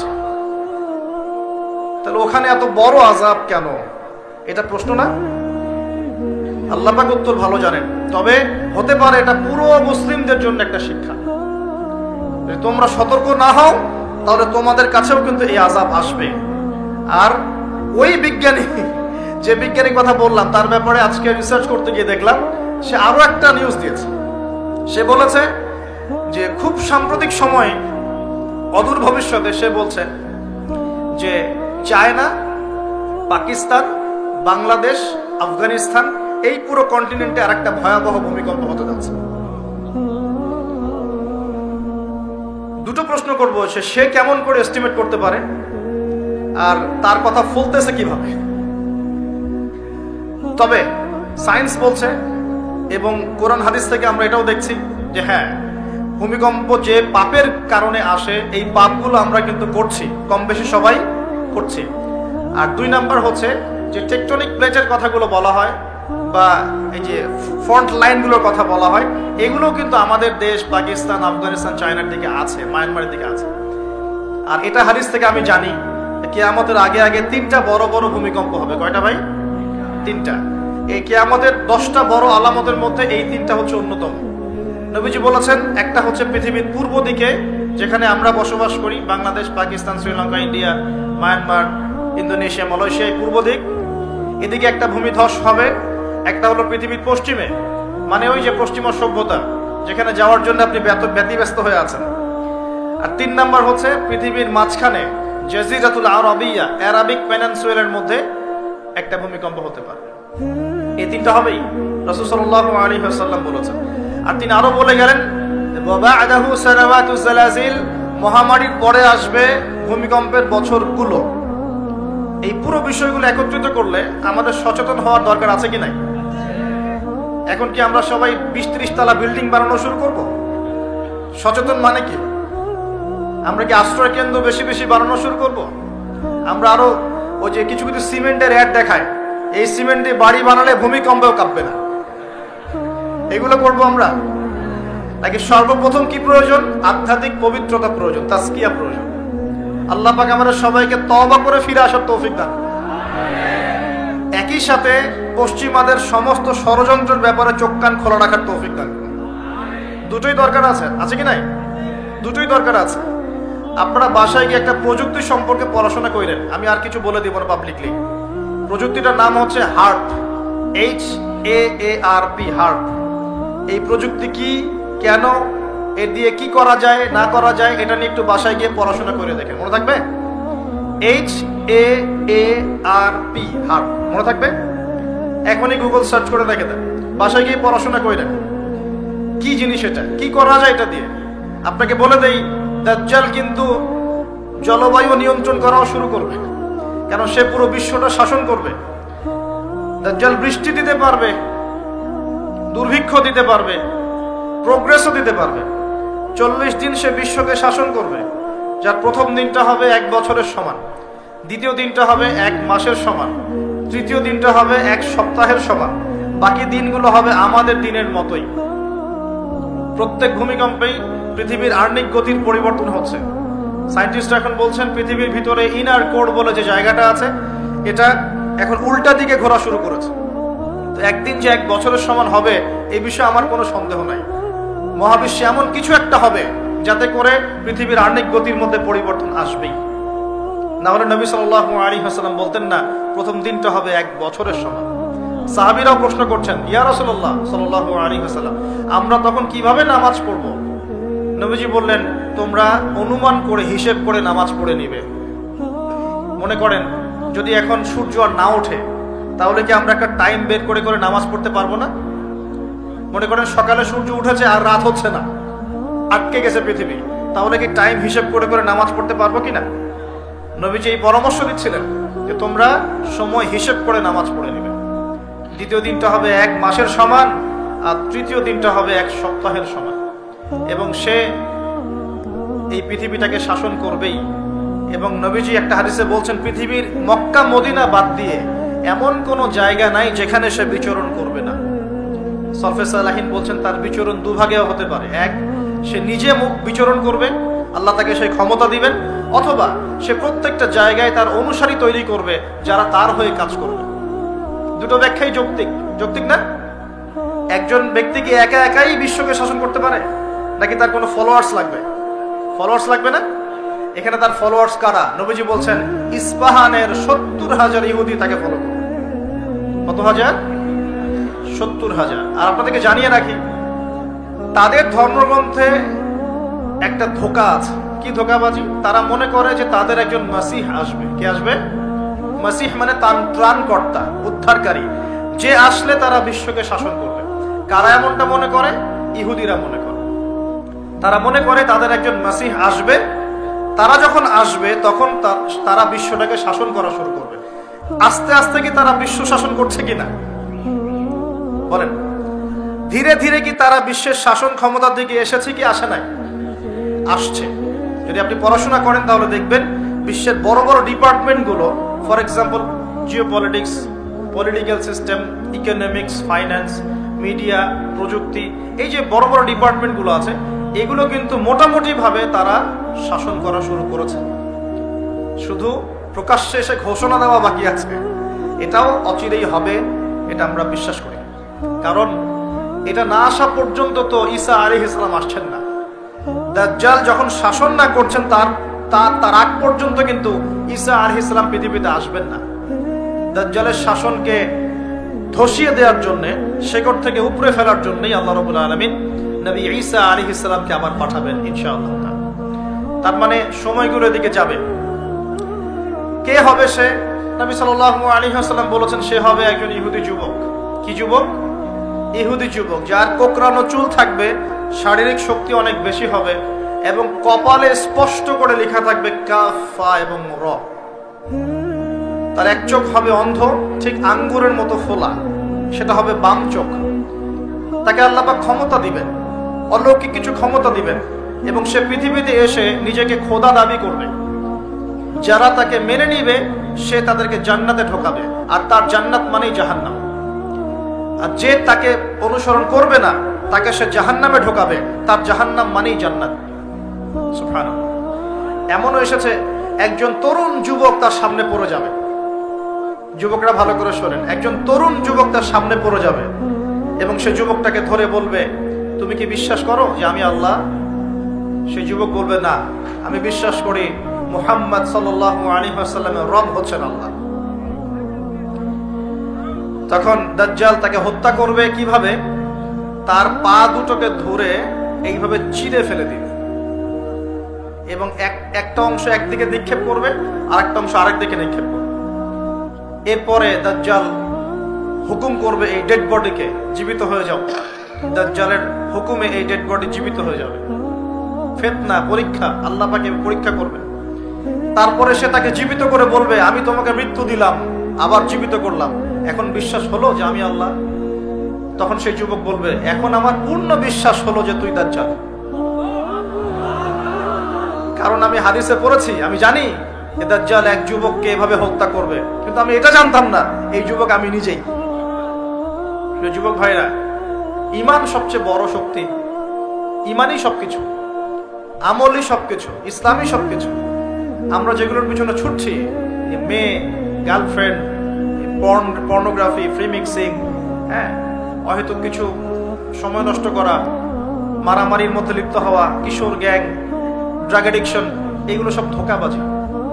এগুলো আপনাকে শান্তি দিবে না।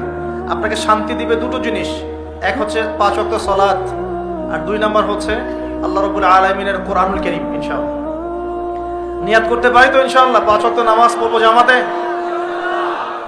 আর রমজান মাসে কোরআন খতম দিব ইনশাআল্লাহ। যারা কোরআন পড়তে জানি না, রমজান আসার আগেই কোরআন তেলাওয়াত করা শিখবো ইনশাআল্লাহ। যারা জানি, পুরো রমাজানে আলিফ লাম মিম থেকে শুরু করে একদম মিনাল জিন্নাতি ওয়ান নাস পর্যন্ত আমরা অর্থ সহ পড়বো ইনশাআল্লাহ। পারা যাবে ইনশাআল্লাহ। ইন্নামাল আমালু বিন্নিয়াত, কাজের ফলাফল কিসের উপর?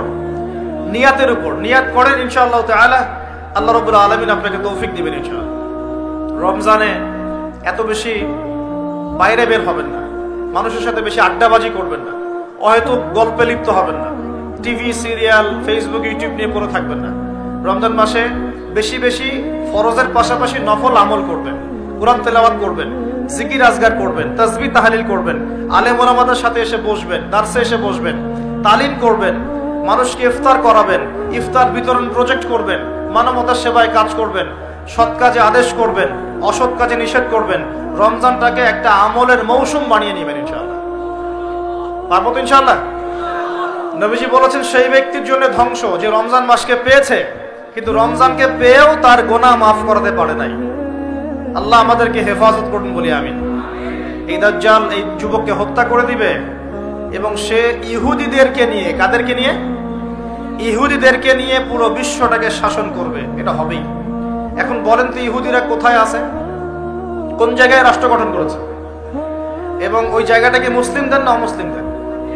সেখানে জুলুম হয় না? হয় না? বিমান হামলা করে, বোমা হামলা করে বাচ্চাদেরকে হত্যা করা হয় কি হয় না? এগুলো মানবতা বিরোধী অপরাধ নয়?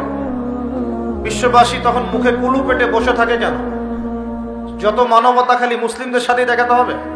মুসলিমরা যদি, কেউ যদি মুসলিমদেরকে আঘাত করে আর মুসলিমরা বলে যে এই আঘাত করাটা খারাপ, তখনই মুসলিমদেরকে বাঁকা চোখে দেখা হয়। আর সারা বিশ্বে মুসলিম মা বোনদেরকে ধর্ষণ করা হচ্ছে, এই বাচ্চাদেরকে হত্যা করা হচ্ছে, ভাইদেরকে এভাবে জীবন্ত মেরে ফেলা হচ্ছে। আর এগুলোর বিরুদ্ধে কথা বলা যাবে না? এগুলোর বিরুদ্ধে আমাদের অ্যাকশন নেওয়া যাবে না? আমরা কি এই জালেমদের এগেইনস্টে বদদোয়া করতে পারবো না?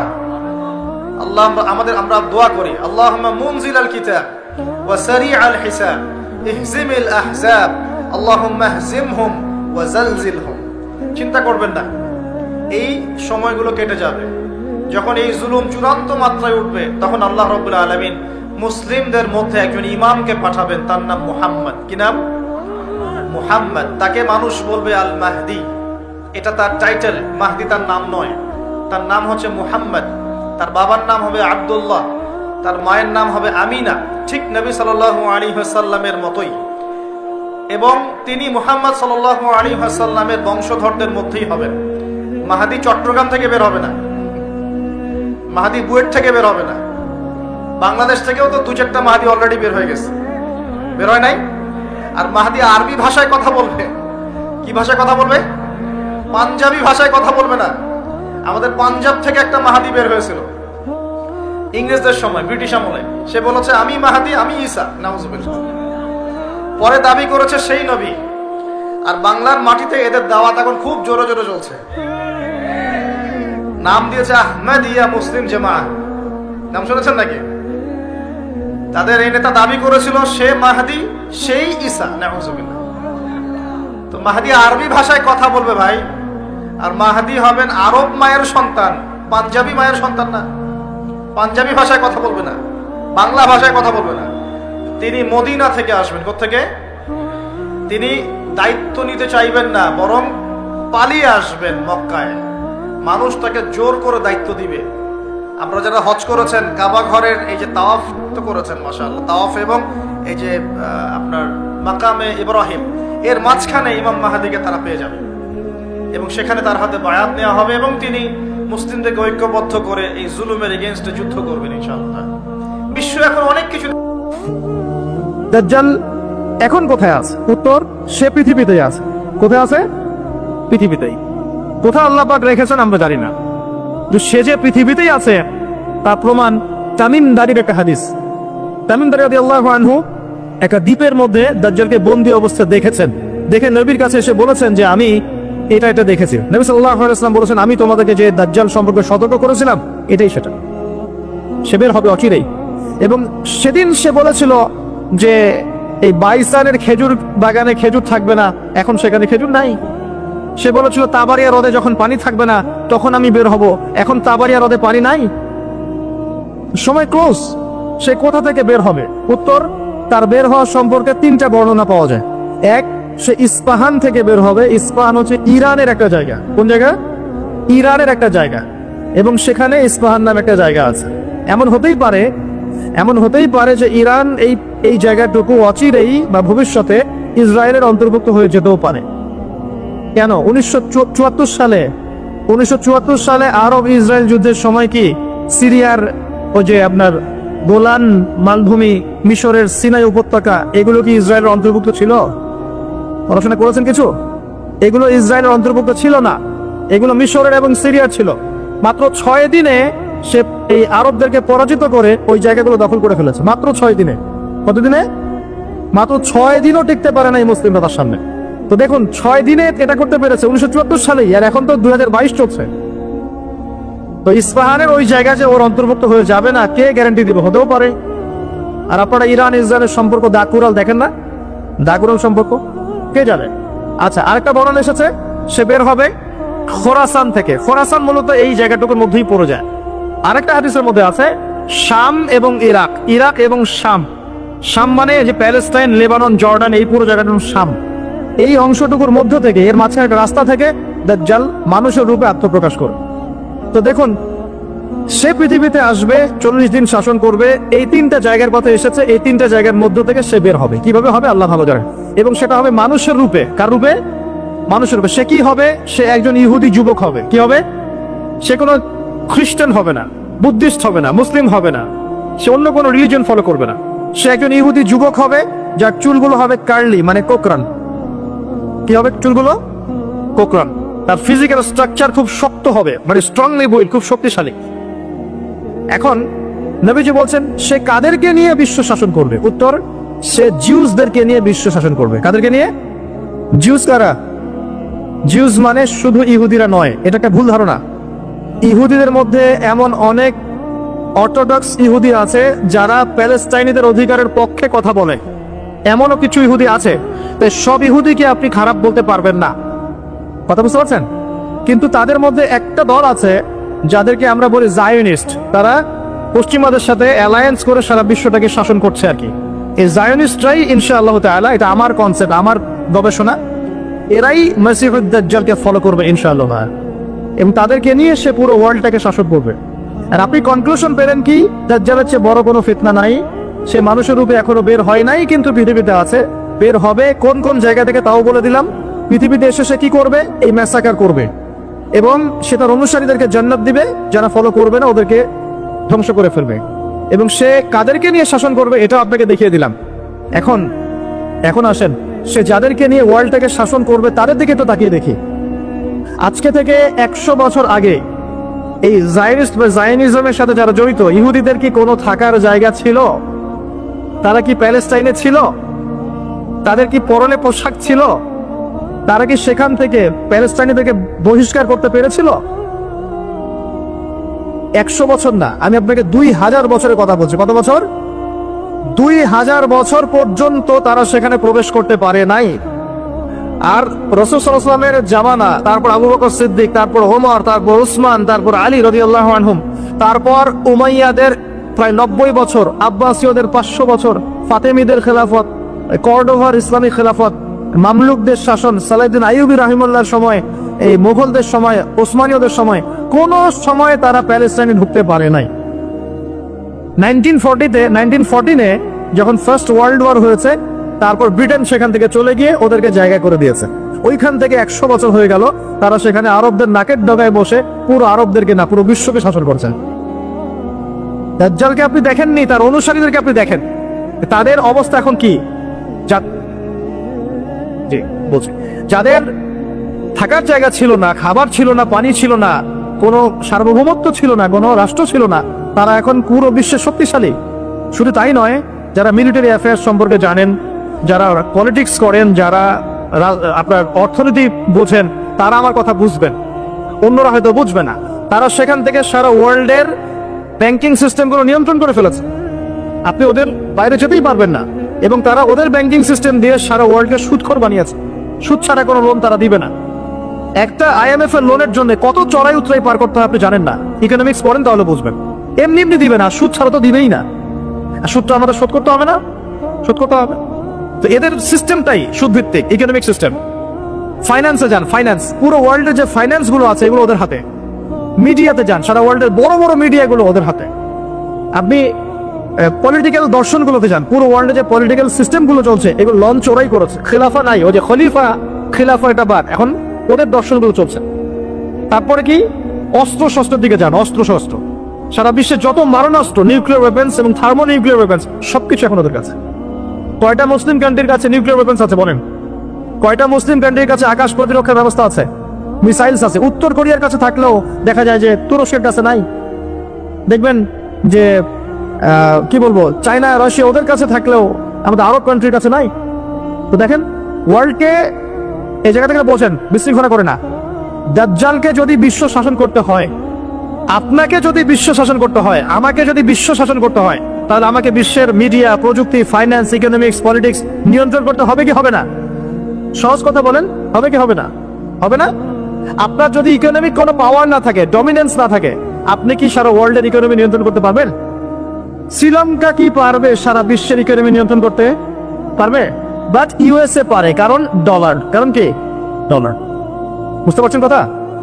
এই যে মালদ্বীপ কি পারবে সারা ওয়ার্ল্ডের মিডিয়া নিয়ন্ত্রণ করতে পারবে? পারবে না। বাট ইসরায়েল পারবে, বাট বিকজ ওর কাছে গুগল, অ্যাপল সব ওদের। তার মানে এক কথায় ওয়ার্ল্ডকে রুল করতে হলে আপনার ওয়ার্ল্ডের বড় বড় জিনিসগুলোকে নিয়ন্ত্রণ করতে হবে না? দাজ্জাল না আসলেও তার অনুসারীরা এগুলো অলরেডি নিয়ন্ত্রণ করে ফেলছে। আমি কি এখন আপনাদেরকে বোঝাতে পারছি যে নূর বা আলো কি জিনিস? নূর অর্জন করলে আপনি এমন কিছু দেখবেন, এমন কিছু বুঝবেন যেটা সবাই বুঝবে না। কিন্তু একজন সাহাবীর নাম বলি, আনাস বিন নাজার। কি নাম? আনাস বিন নাজার রাদিয়াল্লাহু আনহু। তিনি উহুদের যুদ্ধের মাঠে কি করছেন আমি আপনাকে দেখাই।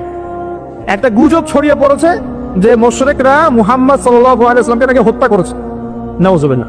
কারণ উহুদের যুদ্ধে আমাদের নবীর এখানে আঘাত লেগেছে, এই যে ভ্রুর এই নিচে কড়া ঢুকে গেছিল, একটু পায়ের মধ্যে আঘাত পেয়েছিলেন, তারপর দাঁত মোবারক শহীদ হয়ে গিয়েছিল। আব্দুল্লাহ বিন কামিয়া নামে এক লায়নাহুল্লাহ, এক মুশরিক নবীজিকে আঘাত করেছিলেন। ঠিক আছে, তো একটা গুজব ছড়িয়ে পড়েছিল যে মুশরিকরা মুহাম্মদ সাল্লাল্লাহু আলাইহি ওয়াসাল্লামকে হত্যা করেছে। নাউজুবিল্লাহ। তখন অনেক সাহাবী অস্ত্র ফেলে দিয়ে বসে যান, যে নবী নাই আমরা যুদ্ধ করে কি করব? কথা বুঝতে পারছেন? তারা হাতে হাত রেখে বসে আছে। এখন এই আনাস বিন নাদর রাদিয়াল্লাহু আনহু তিনি বলছেন, কি হয়েছে তোমাদের, সমস্যা কি? তখন সাহাবীরা বলছেন, মুহাম্মদ সাল্লাল্লাহু আলাইহি ওয়াসাল্লাম তো শহীদ হয়েছেন, ইন্তেকাল করেছেন, আমরা যুদ্ধ করে কি করব? তখন আনাস বিন নাদর রাদিয়াল্লাহু আনহু বলছেন যে মুহাম্মদ সাল্লাল্লাহু আলাইহি ওয়াসাল্লাম যদি নিহত হয়ে থাকেন তাহলে আমরা আর বেঁচে থেকে কি করব? চলো আমরা যুদ্ধ করে শহীদ হয়ে যাই, আমরা আর এখানে বেঁচে থেকে কি করব? তখন তিনি ছুটছেন ঘোড়া নিয়ে। আর সাদ বিন মুয়াজ নামে একজন সাহাবী। কোন সাহাবী? সাদ বিন মুয়াজ। এই সাহাবী বলছেন যে তুমি কোথায় ছুটছো? তখন আনাস বিন নাদর রাদিয়াল্লাহু আনহু বলছেন, আল্লাহর কসম করে বলছি আমি উহুদ পাহাড়ের পিছন থেকে জান্নাতের ঘ্রাণ পাচ্ছি। কে বলছে এই কথা? আনাস বিন নাদর রাদিয়াল্লাহু আনহু। তিনি ছুটে গেলেন, গিয়ে বীর বিক্রমে যুদ্ধ করলেন। পরে তিনি যখন শহীদ হয়েছেন তার লাশটাকে চেনাই যাচ্ছে না, তার লাশের মধ্যে 80টার বেশি তরবারের আঘাত ছিল। কতটা? পরে হাতের নখ, তার বোন যুদ্ধ শেষে হাতের নখ দেখে তাকে শনাক্ত করেছেন, ইনি আনাস বিন নাদর রাদিয়াল্লাহু আনহু। সবাই সবকিছু দেখবে না, সবাই সবকিছু শুনবে না। আল্লাহ পাক যাদেরকে নূর দিবেন আল্লাহর পক্ষ থেকে, তারা অনেক কিছুই দেখবে যেটা অন্যরা বুঝতে পারবে না। আমি দেখালাম শেষ সশরীরে এখনো বের হয় নাই, তাতে কি হয়েছে? তার অনুসারীরা কিন্তু সারা ওয়ার্ল্ডে এখন শক্তিশালী হয়ে গেছে, এবং এটা বিশ্বে প্রথমবারই হয়েছে, এর আগে কখনো হয়নি এমনটা। বরং বিশ্বে শতাব্দীর পর শতাব্দী ইহুদি খ্রিস্টানদের মধ্যে কোনো বন্ধুত্ব ছিল না, বরং এরা একে অপরের শত্রুই ছিল। 1800 শতাব্দীতে এসে 1897 এর দিকে এসে এরা এই মুভমেন্ট ফর্ম করে বিশ্বে এগিয়ে গেছে। তো ওরা যখন এত শক্তিশালী হয়েছে, আমরা এই সময় কি করছিলাম ভাই? আমরা ওই সময় আমাদের অটোম্যান খেলাফত হারিয়ে বেড়েছিলাম, প্রত্যেকটা মুসলিম কান্ট্রির মধ্যে ফাসাদ লাগিয়ে দেওয়া হয়েছিল, আমাদের আধ্যাত্মিকত্ব কমে গেছে, নামাজ ছেড়ে দিয়েছে অনেকেই, কোরআন থেকে দূরে সরে আসছি, সুন্নাহ থেকে দূরে সরে আসছি। হ্যাঁ, ইখতিলাফি মাসআলাগুলো কিনা আমরা আপোষে তর্কে লিপ্ত আছি। পলিটিক্যালি এবং ধর্মতাত্ত্বিকভাবে আমরা একে অপরের সাথে লড়াই করছি। আমরা আমাদের অরিজিনাল এনিমিদেরকে ফাইন্ড আউট করতে এখনো পারি নাই। আমরা আমাদের জীবনের লক্ষ্যটাই অনেকে বুঝতে পারি না, কি কারণে আমরা পৃথিবীতে এসেছি। তো শুধু হালুয়া রুটি আর সেমাই খেলে কি হবে? ওয়ার্ল্ড অ্যাফেয়ার্সটা বুঝতে হবে, কোরআন সুন্নাহ দিয়ে আমাকে ডিল করতে হবে। এখন প্রশ্ন হচ্ছে, এই বিষয়টা কি চিরস্থায়ী হবে? উত্তর না। মুসলিমদের উপরে যে ডমিনেন্স এবং আমাদের ব্যাকফুট চলে আসা, এটা কিন্তু চিরস্থায়ী হবে না ইনশাআল্লাহ। ইনশাআল্লাহ অচিরে আল্লাহ রাব্বুল আলামিন মুসলিমদের এই দুরবস্থাগুলো কাটিয়ে ফেলবে ইনশাআল্লাহ। মুসলিমদেরকে আল্লাহ পাক ইমামুল মাহদীর নেতৃত্ব দিবেন, ঈসা ইবনে মারইয়ামকে আল্লাহ পাক আবার পাঠাবেন এবং তাদের হাতে আবারও ইনশাআল্লাহ তাআলা এই প্যালেস্টাইন মুক্ত হবে ইনশাআল্লাহ। শুধু তাই নয়, সেখান থেকে নবী ঈসা ইবনে মারইয়াম সারা বিশ্বে ইসলাম প্রতিষ্ঠা করবেন ইনশাআল্লাহ। যারা তাকে মেনে নিবে তারাও সম্মানিত হবে, যারা ইসলামকে মেনে নিবে সম্মানিত হবে, কোরআনকে মেনে নিবে সম্মানিত হবে, সুন্নাহকে মানবে সম্মানিত হবে ইনশাআল্লাহ। যারা মেনে নিবে আল্লাহ পাক তাদেরকে সম্মানিত করবেন ইনশাআল্লাহ। আর যারা মানবে না আল্লাহ পাক তাদেরকে সরিয়ে দিবেন। আল্লাহর আযাব গজব আসলে কেউ পার পাবে না ইনশাআল্লাহ। এরপর কি? এরপর মানুষ আবারও খারাপ হওয়া শুরু করবে এবং সেই খারাপ মানুষদের সামনেই কিয়ামত হয়ে যাবে। প্রিয় ভাইয়েরা, কোরআন এবং হাদিস পড়ুন এবং বুঝুন। আমাদের করণীয় কতটুকু? আমাদের করণীয় ফিক্স করে নেন। আমাদের করণীয় 1 নাম্বার জ্ঞান অর্জন করা। জ্ঞান নাই, কিছুই করতে পারবো না। আর শুধু একমুখী শিক্ষা যথেষ্ট নয়, আমাদেরকে জেনারেল শিক্ষা অর্জন করতে হবে, ইসলামিক শিক্ষা অর্জন করতে হবে। দুটাকে কম্বিনেশন করে ওয়ার্ল্ডকে ডিল করতে হবে, আদারওয়াইজ সম্ভব না। 2 নাম্বার আমল করতে হবে। শুধু জ্ঞান যথেষ্ট নয়, আমলের প্রয়োজন আছে, জানা অনুযায়ী আমলের প্রয়োজন আছে। 3 নাম্বার রিজিক গুলো হালাল করতে হবে, হারাম রিজিকে যাওয়া যাবে না। 4 পারিবারিক আদর্শগুলো সুন্দর করতে হবে। পারিবারিক আদর্শগুলো ঠিক করেন, ইনশাআল্লাহ ইসলাম সমাজে প্রতিষ্ঠা হবে। আমর বিল মারুফ নাহি আনিল মুনকারের কাজ করতে হবে, সৎ কাজের আদেশ করতে হবে, অসৎ কাজে নিষেধ করতে হবে। 6 নাম্বার মধ্যম পন্থা অবলম্বন করতে হবে। শৈথিলতাবাদী হবেন না, চরম পন্থার দিকে যাবেন না। আমি সতর্ক করছি যুবকদেরকে, ইসলামের নামে কোনো চরম পন্থার দিকে যাবে না। কারণ এতে করে যেটা হয়, একটা শান্তি শৃঙ্খলা স্থিতিশীলতাপূর্ণ রাষ্ট্রের মধ্যে ফাসাদ সৃষ্টি হয়ে যায়। এতে করে ইসলামের শত্রুরা সুযোগ নেওয়ার সুযোগ পেয়ে যাবে। আর প্রয়োজন হচ্ছে আমাদের যে প্রতিভা আল্লাহ পাক দিয়েছেন, জান মাল সময় শ্রম কথা কলম অ্যাসোসিয়েশন যেটাই হোক, যতটুকু প্রতিভা আল্লাহ পাক দিয়েছেন এটা দিয়ে ইসলামকে এগিয়ে নেওয়ার চেষ্টা করতে হবে। আপনি লিখতে পারেন লিখেন, বলতে পারেন বলেন।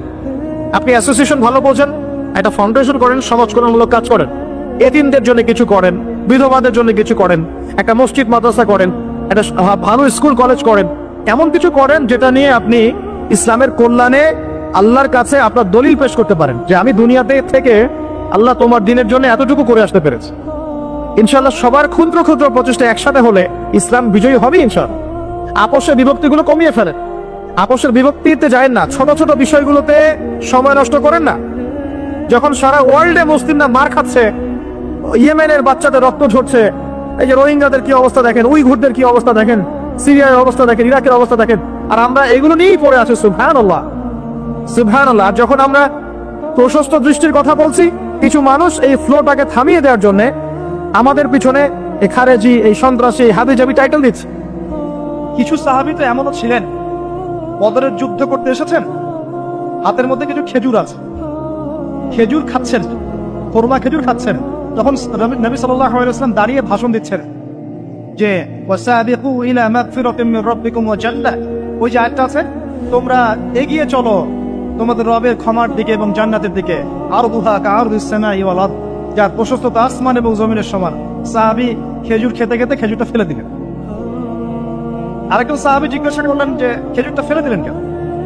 তিনি বলছেন এই খেজুরগুলো খেতে অনেক সময় লেগে যাবে। নবী সাল্লাল্লাহু আলাইহি ওয়াসাল্লাম এমন কথা বলেছেন, এটা শোনার পরে আমি আর 1 সেকেন্ড নষ্ট করতে যাচ্ছি না। খেজুর ফেলে দিয়ে যুদ্ধে ঝাঁপিয়ে পড়লেন, দেন শহীদ হয়ে জান্নাতে চলে গেলেন। তারাও তো মৃত্যুর স্বাদ গ্রহণ করেছেন, তাই না? আর একজন ইহুদি ব্যক্তি উহুদের যুদ্ধের দিন সকালবেলা মুসলিম হয়েছে। ইহুদিরা তো আমাদের চিরশত্রু, আপনারা জানেন। এটা জানার জন্য ডক্টরেট করার দরকার নেই, থিসিস করার দরকার নেই। প্যালেস্টাইনের দিকে তাকান বুঝতে পারবেন, ফিলিস্তিনকে দেখেন বুঝতে পারবেন। অ্যামনেস্টি ইন্টারন্যাশনাল বলে একটা সংস্থা আছে না, এরা পর্যন্ত দেখলাম গতকালকে রিপোর্ট দিয়েছে যে বিগত এই 50-60 বছর ধরে এরা ফিলিস্তিনদের উপর যা নির্যাতন করেছে এটা মানবতার ইতিহাসে কখনো পারে।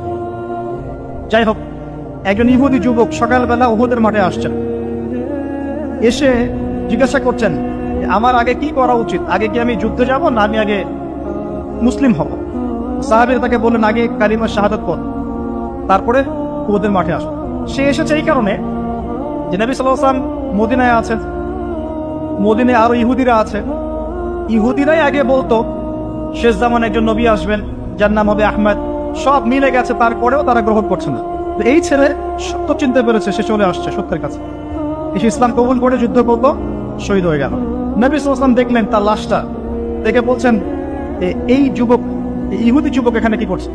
সাহাবীরা বললেন সকালবেলা মুসলিম হয়েছে, যুদ্ধ করে শহীদ হয়ে গেছে রাসূলুল্লাহ। নবীজি বললেন সাল্লাল্লাহু আলাইহি ওয়াসাল্লাম, আমিলা কালিল উজরা কাসীর, সে অল্প আমল করলো কিন্তু বিশাল পুরস্কার পেয়ে গেল। জীবন তো তাদেরও ছিল। এটা তো সশস্ত্র যুদ্ধের কথা বাদ দেন, নরমালি সুমাইয়া রাদিয়াল্লাহু আনহা, আবু জাহেল তাকে নির্যাতন করছে, তার লজ্জাস্থানে বর্ষা ঢুকিয়ে দিয়ে, চিন্তা করতে পারেন, লজ্জাস্থানে বর্ষা নিক্ষেপ করে হত্যা করলো। সুমাইয়া রাদিয়াল্লাহু আনহা দেখতে কালো বর্ণের, চেহারা সুন্দর নয়, হয়তো আপনার মতো সুন্দর নয়, জান্নাতে এখন হাসছে ইনশাআল্লাহ তাআলা। তার স্বামী ইয়াসের, আবু জাহেল তাকে পিটাতে মেরে ফেললো, সে মারা গেল, শহীদ হয়ে গেল। অনেক ওলামায়ে কেরামকে, ইমাম, মুজতাহিদ, মুহাদ্দিস দেখবেন সারাটা জীবন এত মেহনত করেছেন দ্বীনের জন্য, বিয়ে শাদী করার সময় পান নাই। এমনও আছেন ইমাম এবং মুহাদ্দিস, জীবন তো তাদেরও ছিল। শুধু সাহাবী কেন, তাবেঈদের দিকে তাকান, তাবেঈন তাকান, আমাদের 4 ইমামের দিকে তাকান। আবু হানিফা রাহিমাহুল্লাহ শেষ বয়সে জেলখানায়, কথিত আছে 20 প্রয়োগে তাকে হত্যা করা হয়েছে। তার টাকা অভাব ছিল না, তিনি কিন্তু আমার মতো অত দরিদ্র ছিলেন না। আল্লাহ পাক তাকে সম্পদও দিয়েছিলেন, সমস্ত সম্পদ বিলিয়ে দিয়েছেন দ্বীনের জন্য। ইমাম শাফিঈ রাহিমাহুল্লাহ, তার দিকে তাকান। আহমদ বিন হাম্বল রাহিমাহুল্লাহ, তার দিকে তাকান। তাকে পিটানো হচ্ছে আর বাগদাদের রাস্তায় দৌড়ানো হচ্ছে, কারণ সমাজের মানুষ ফতোয়া দিয়েছে একটা, তিনি ফতোয়া দিয়েছেন আরেকটা।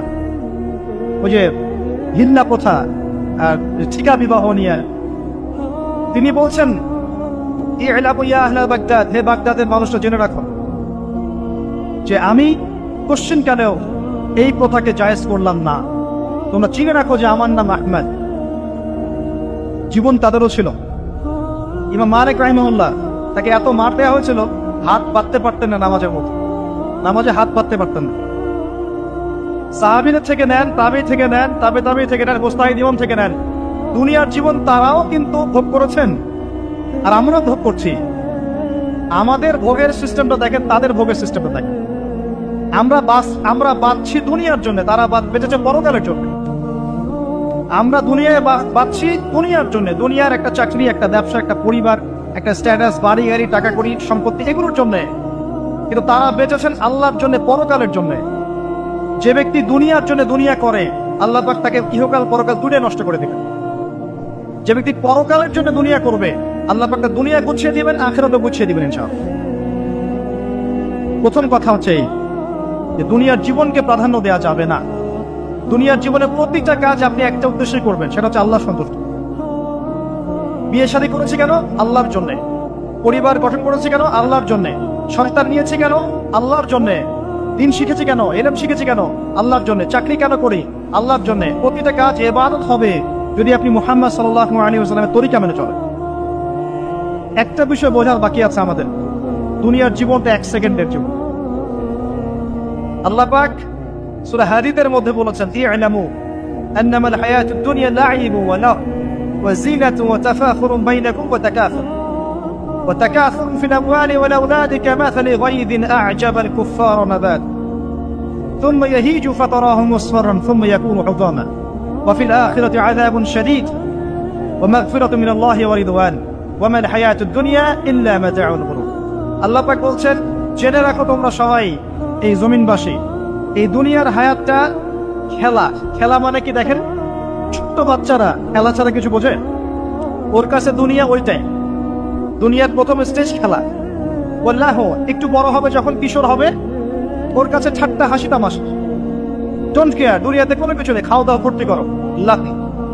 আর একটু বড় হবে, ওয়াজিনাতুন তাফাখুরুন বাইনাকুম ওয়া তাকাসুর, একটু বড় হবে তখন বাড়ি গাড়ি, স্ট্যাটাস, সৌন্দর্য, চাকচিক্য, প্রতিযোগিতা, তাফাখুরুন বাইনাকুম ওয়া তাকাসুর। এভাবে দুনিয়ার জীবন যাচ্ছে।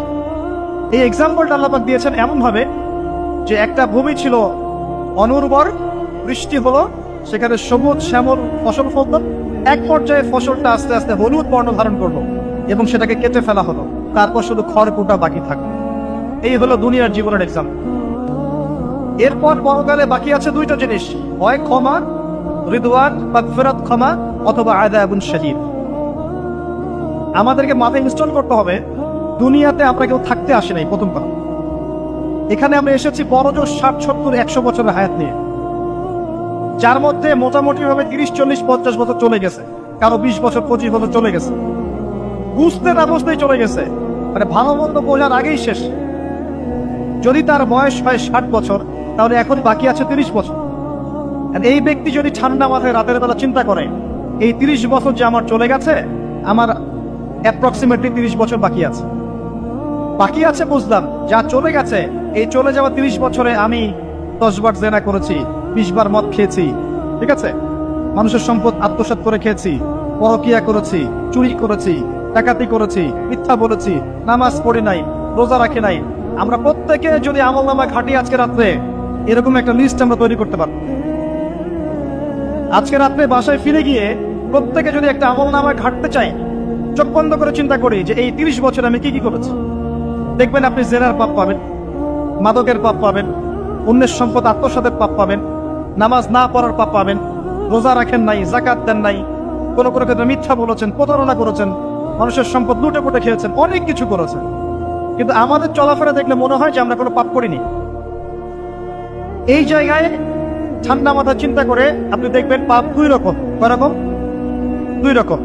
আপনি দেখবেন আল্লাহর সাথে জড়িত কিছু পাপ পাবেন, নামাজ পড়েন নাই, রোজা রাখেন নাই, মিথ্যা বলেছেন, ইত্যাদি ইত্যাদি। কিছু পাপ পাবেন আল্লাহর সাথে জড়িত, কিছু পাবেন মানুষের সাথে জড়িত।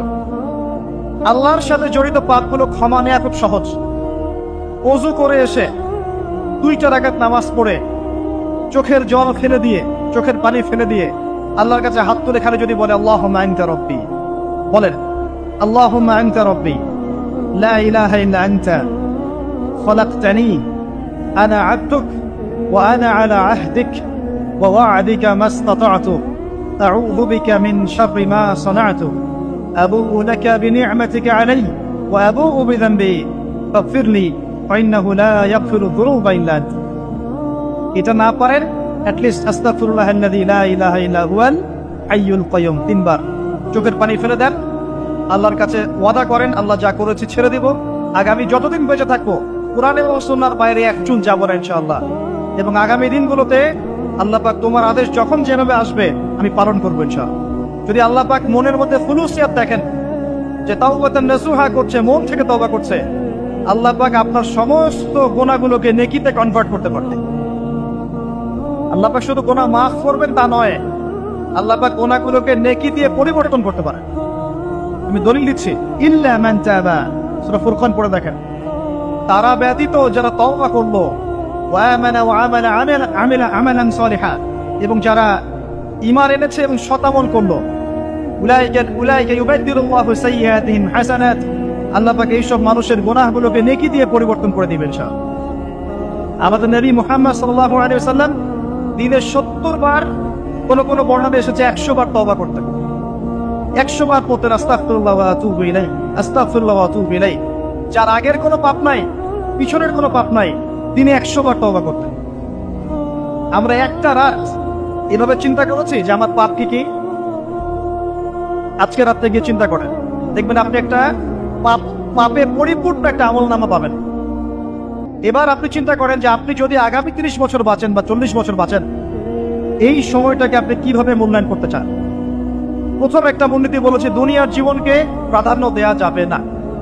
ওয়ামা হাদিহিল হায়াতুদ দুনিয়া ইল্লা মাতাউল গুরুর, সম্পূর্ণ মরীচিকা। মরীচিকা দেখেছেন? দুনিয়ার জীবন যে কি জিনিস, যারা আল্লাহর পথে পরীক্ষার সম্মুখীন হয়েছে ওরা জানে। মানে কিচ্ছু না, মানে মুহূর্তে আল্লাহ পাক ইহকাল পরকালের ফয়সালা করে ফেলবে। আমরাও বুঝবো, এটা আমরা বুঝবো না এমন নয়। ইয়াং ছেলে রাস্তায় যাচ্ছে, বাইক নিয়ে খুব দাবরানি দিচ্ছে, আছে না, হঠাৎ অ্যাক্সিডেন্ট, ডেড, স্পট ডেড। এটা দুনিয়ার জীবনটা। সারা জীবন দুনিয়ার পিছনে ছুটেছে, শেষ বয়সে হতাশ, কিছুই পেলাম না, পাবে না। কারণ আল্লাহর পথে না চললে আল্লাহর পথে না চললে শেষ বয়সে কেউ কিছু পাবেন না, যন্ত্রণা, হতাশা, গ্লানি ছাড়া। তখন দেখবেন আত্মহত্যা করে শেষ।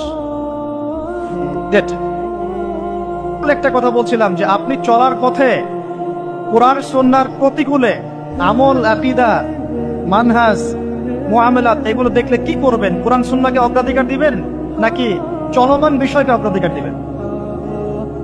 ইবাদত করতে এসে দেখছেন আমলের নামে বেদাত চলছে, কি করবেন? বেদাতীদের সাথে আপোষ করবেন না কোরআন সুন্নাহে ফিরে আসবেন? আপনি তাওহীদের ক্ষেত্রে দেখছেন মানুষ ইসলামের নামে শিরক করছে, এখন আপনি কি সংখ্যাগরিষ্ঠ মানুষকে অগ্রাধিকার দিবেন না কোরআন সুন্নাহর কাছে আসবেন? অর্থনৈতিক জীবনে গিয়ে দেখছেন মানুষ বেশিরভাগই হারাম রিজিক খাচ্ছে, এখন আমি যদি বলি যে দুনিয়ার জীবনে টিকে থাকতে হলে আমাকে কিন্তু গায়ে আপোষ করে চলতেই হচ্ছে, তাহলে কিন্তু কোশ্চিনকালেও কোরআন সুন্নাহকে প্রাধান্য দেওয়া হলো না। তখন আপনি কি করবেন?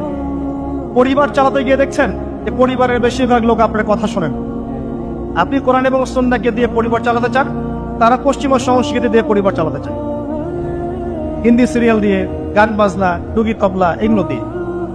বেনামাজি, নামাজের খবর নাই, তালিম নাই, ইসলামিক নৈতিকতা নাই, কিচ্ছু নাই, জীবনের কোনো উদ্দেশ্যই নাই। এরকম পরিবার নিয়ে আপনি চলছেন করবেন, কাকে প্রাধান্য দিবেন? খুব ডিফিকাল্ট প্রশ্নগুলো কিন্তু, এবং এগুলো প্র্যাকটিক্যাল, এগুলো হচ্ছে। এখন চাকরি খুঁজতে গেছেন, আপনি দেখছেন যে ঘুষ না দিলে চাকরি পাচ্ছেন না, কি করবেন আপনি? তা পড়াশোনা করতে গেছেন, ছেলে মেয়ের ফ্রি মিক্সিং জেনা ছাড়া পড়াশোনাই করতে পারছেন না, কি করবেন তখন?